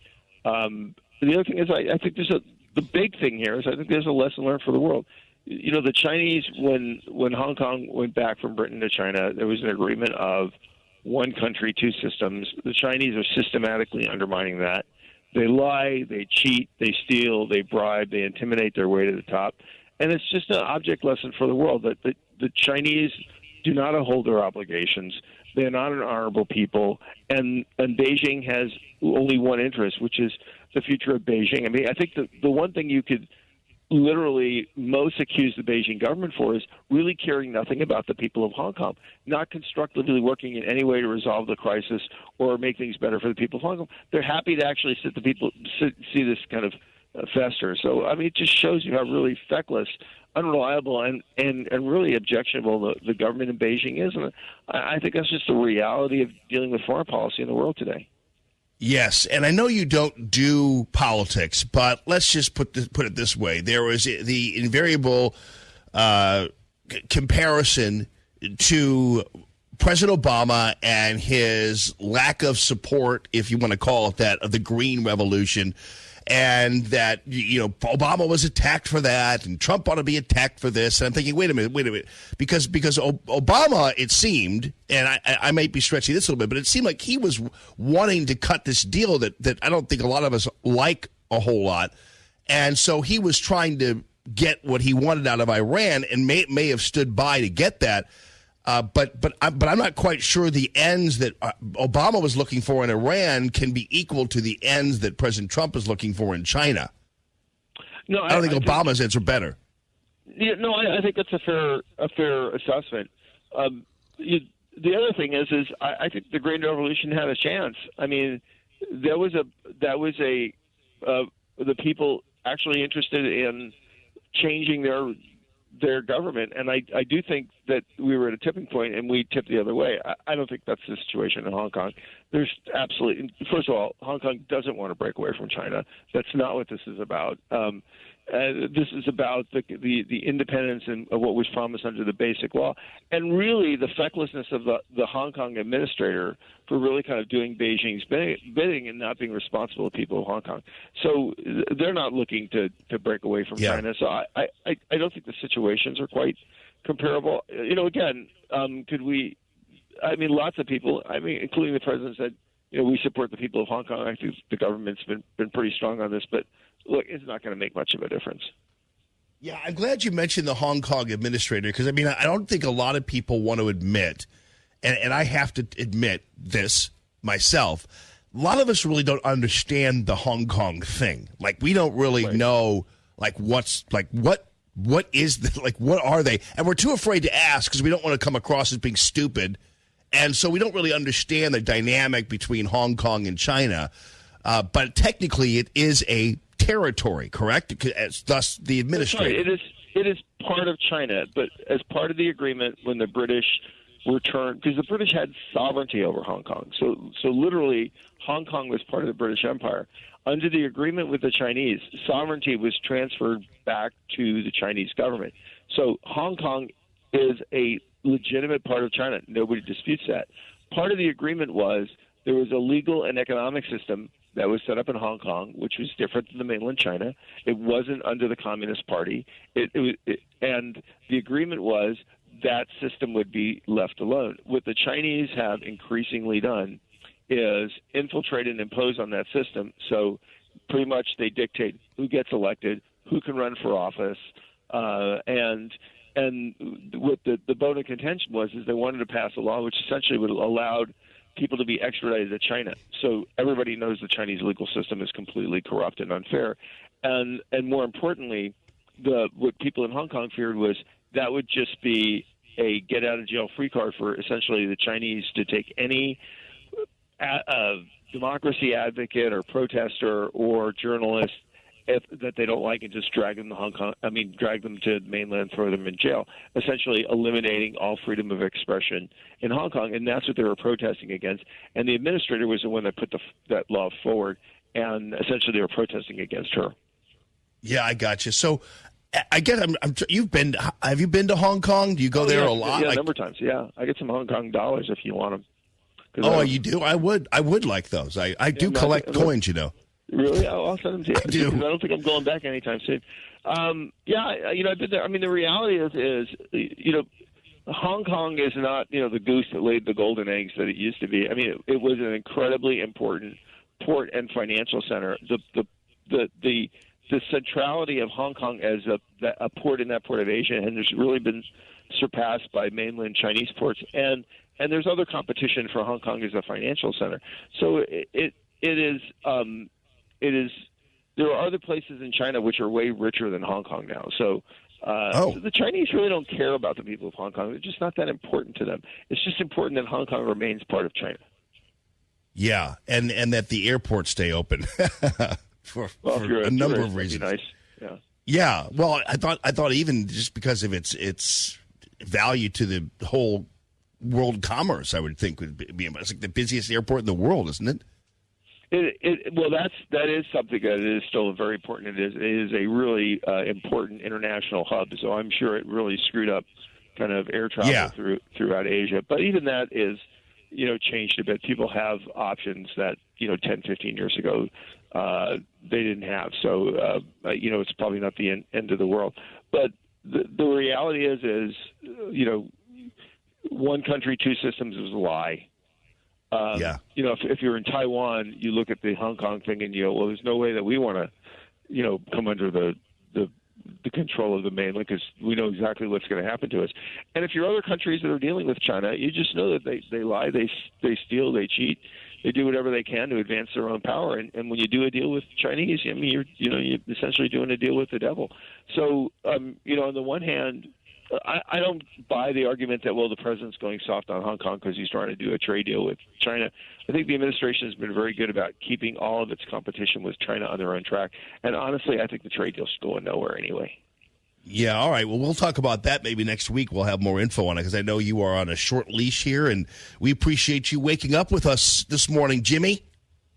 Anything for the Allman Show, because it is the most awesome place on earth. Even though it's just out there in the ether, it's still the most awesome place on earth. Dude, it's out there on the ether, on dial, on internet, on everything, man. We're all over the joint. You can't miss us. You can't avoid us if you wanted to. It's like I get to talk to the world every Wednesday. You do. Actually, you do. You know what? I guarantee I got a buddy named Jimmy Hoft, and he's the Gateway Pundit. His brother, Joe, lives in Hong Kong, and I guarantee you he's listening right now. So there you go. I'm sure that somebody's listening to the Jamie and Allman Show in Hong Kong. No doubt about it. Yes, no doubt. Okay, buddy. Stand strong. Okay, my friend. All right, bye. Yeah, thank you so much. I appreciate that. No, that's the thing about yesterday. I mean, I was gradually getting infuriated with the Guy Bensons of the world from Benson and Harf, you know, that show.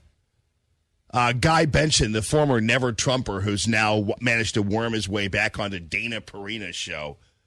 And listening to Guy Benson insult the president by calling him mealy-mouthed on China, only to later on correct himself. But what else is new? That's kind of what Guy Benson's done his whole life, is correct himself after realizing that he's full of crap. But the president was far from mealy-mouthed on China. The president has needles to thread on this, foreign policy to uphold, and the president's not going to take on the Chinese military right in front of the eyes of the world, whether it be in front of a microphone or on Twitter. It's not going to happen that way. It was way too early for these Never Trump people, and the left for that matter, to declare that this was some kind of American revolution happening before our eyes in Hong Kong, and that America should be the beacon of democracy, and we ought to be fomenting and supporting freedom all throughout the world. That's our job. Well, sometimes it is, yes. But in this case, you had a bunch of people shutting down an airport. It's no different than the Black Lives Matter people shutting down a mall. You shut down the busiest airport in the world, you're going to get your head knocked in. That's how it works. And yeah, do I support the freedom for people in Hong Kong? Yeah, but don't mess around with the airport. Once you start doing that, you're starting to ruin things for everybody, and you're going to get some heads knocked in. That's just how it works.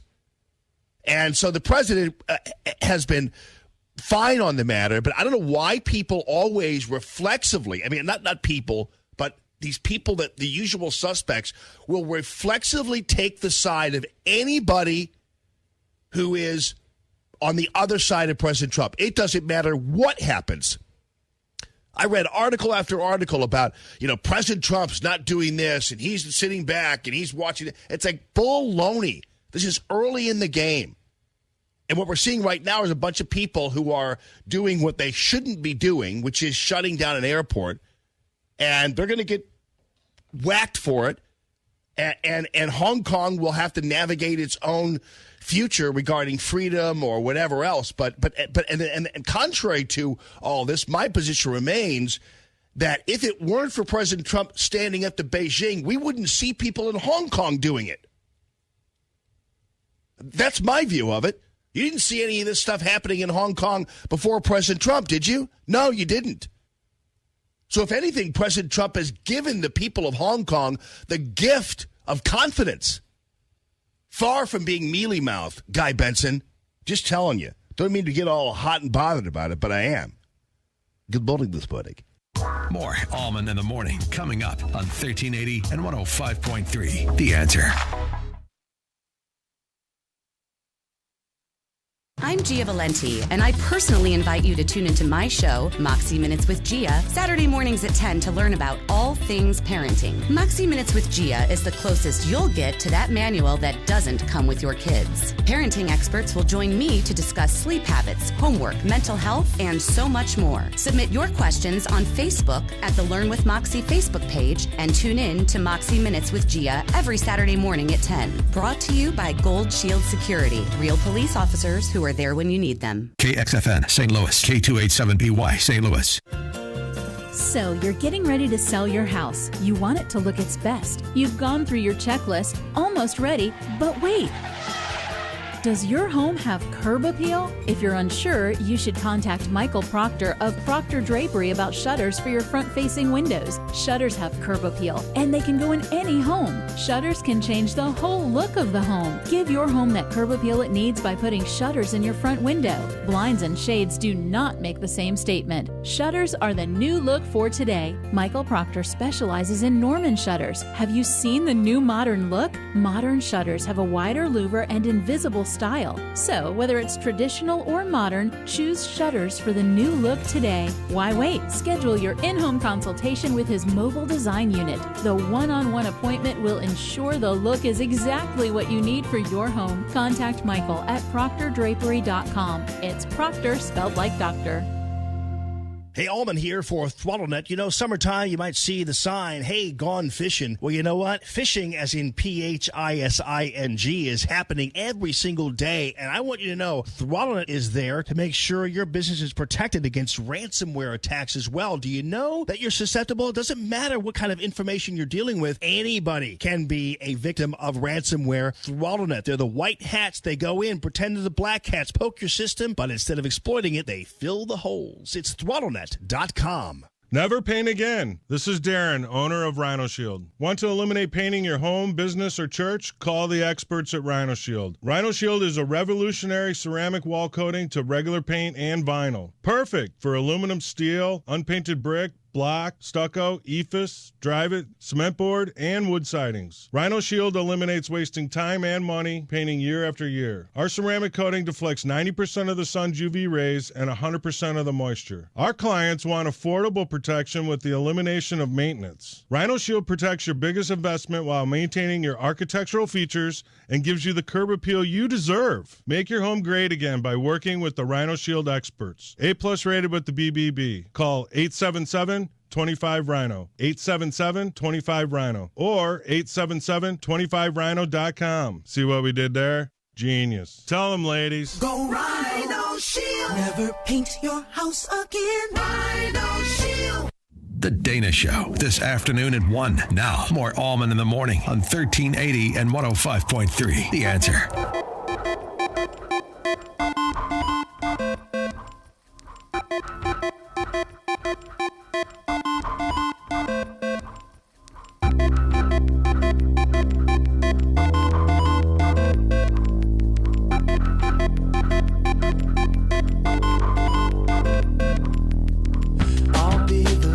Fermented, bottled, and served with a table set in my finest suit, like a perfect gentleman. I'll be the fire escape that's bolted to the ancient brick where you will sit and contemplate your day.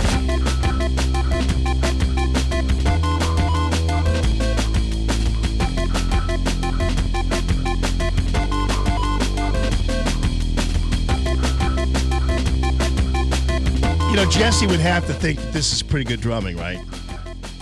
It's pretty good, right? It's a drum machine, but... Oh, it is? Yeah. He'd be like, that's good programming. That's a drum machine. Indubitably. Darn it. I thought it was some dude sitting there going, like Buddy Rich in it the whole way. Yeah, right. That's about who it would take to do that, man. 64th notes, you know? Like, yeah. Dang, really? They compute that stuff now? Yeah.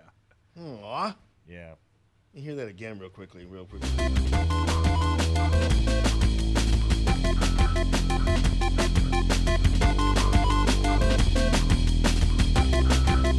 So there's not any real drumming in that at all? Nada.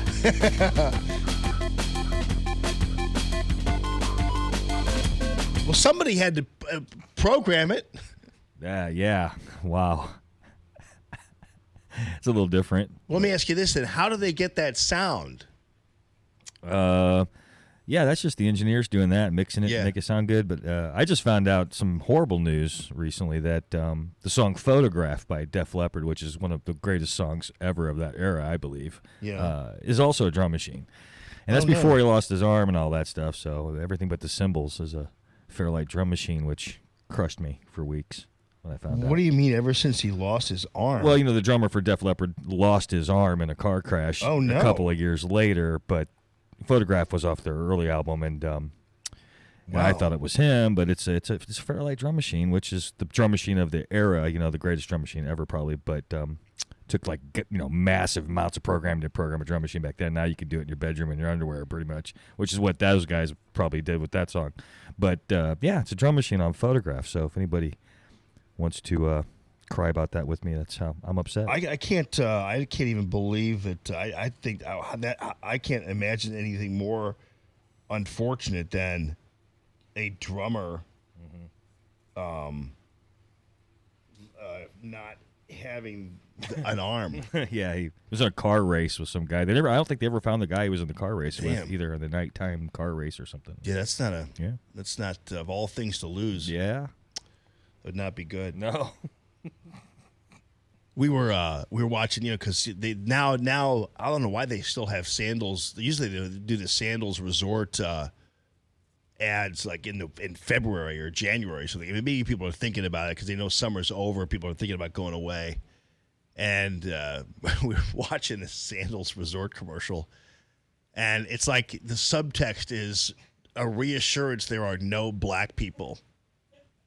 We promise there will be no black people at the Sandals Resort unless it's a black person married to a white person dancing or a person playing guitar while you, the white people, dance. But here at Sandals, we can assure you no black people are really get here at St. Lucia. But the commercials are all, I don't know. I always wonder about sometimes the subliminal messages that these people are sending sometimes to people, But usually the extent, and I don't know this for a fact, but it's kind of like when they do like barbecue commercials where people are barbecuing. There's always like the one black dude there married to the white woman, like the interracial couple or something. But they never really go full bore, on the they never really allow too many black. And then other times there's hardly any white people in commercials. Now, like especially when they do kids stuff, there's never like a white boy in the commercial. It's always like, okay, Asian, black, Hispanic, female, that kind of stuff. But it's interesting I'd love to do more of a study about how they configure, because everything they do is on purpose. I mean, everything is calculated in every commercial, message-wise, whatever else it is. So there's always something that somebody has manipulated whatever it is you're seeing. I know that's probably not news to you, but yeah. By the way, meanwhile, off the air, the Fox News people were interviewing the mayor of Portland, and apparently there are going to be a bunch of protests again this weekend. This photographer, Noah, who was beaten to a pulp and milkshaked by Antifa, has pointed out there hasn't been one arrest on the part of Portland police. And so at least the Portland mayor, I didn't hear it, I saw it, at least the Portland mayor went on Fox News. But if I'm people on the right, at this point, I'm not going to be crowbarred again. I'm not going to be milkshaked again. And while I don't wish violence on any aspect, I don't like to see Americans beating each other up. I do hope that the people on the right defend themselves this time around and don't take what Antifa thinks it can shell out. So I'm not hoping for violence. I'm just hoping that people will stand up for themselves. Feels like, you ever been to Oregon? I'm going, Oregon? I wouldn't be caught dead in that state. You kidding me? There's nothing there for me. Nothing. There's an ocean, but it's too damn cold. You know what I mean? I think there's an ocean. Yeah. I mean, come on. Rocks and hippies and come on, man. I'm not going to Oregon. All right, anyway, in all due respect to Oregon, which I just admitted I don't have any respect. But anyway, good luck, Oregon. Have a good day, everybody. this hour from townhall.com. I'm Rich Thomason. The flames of unrest have reignited in Hong Kong, where protesters are again facing off with police. The latest action shifting away from the airport and back to the streets. Meanwhile, some of the protesters are apologizing for actions that crippled the airport earlier in the week. Protesters have circulated letters online apologising to travellers for inconveniences during the past 5 days of airport occupations. They're asking for understanding and forgiveness as young people in Hong Kong continue to fight for freedom and democracy. I'm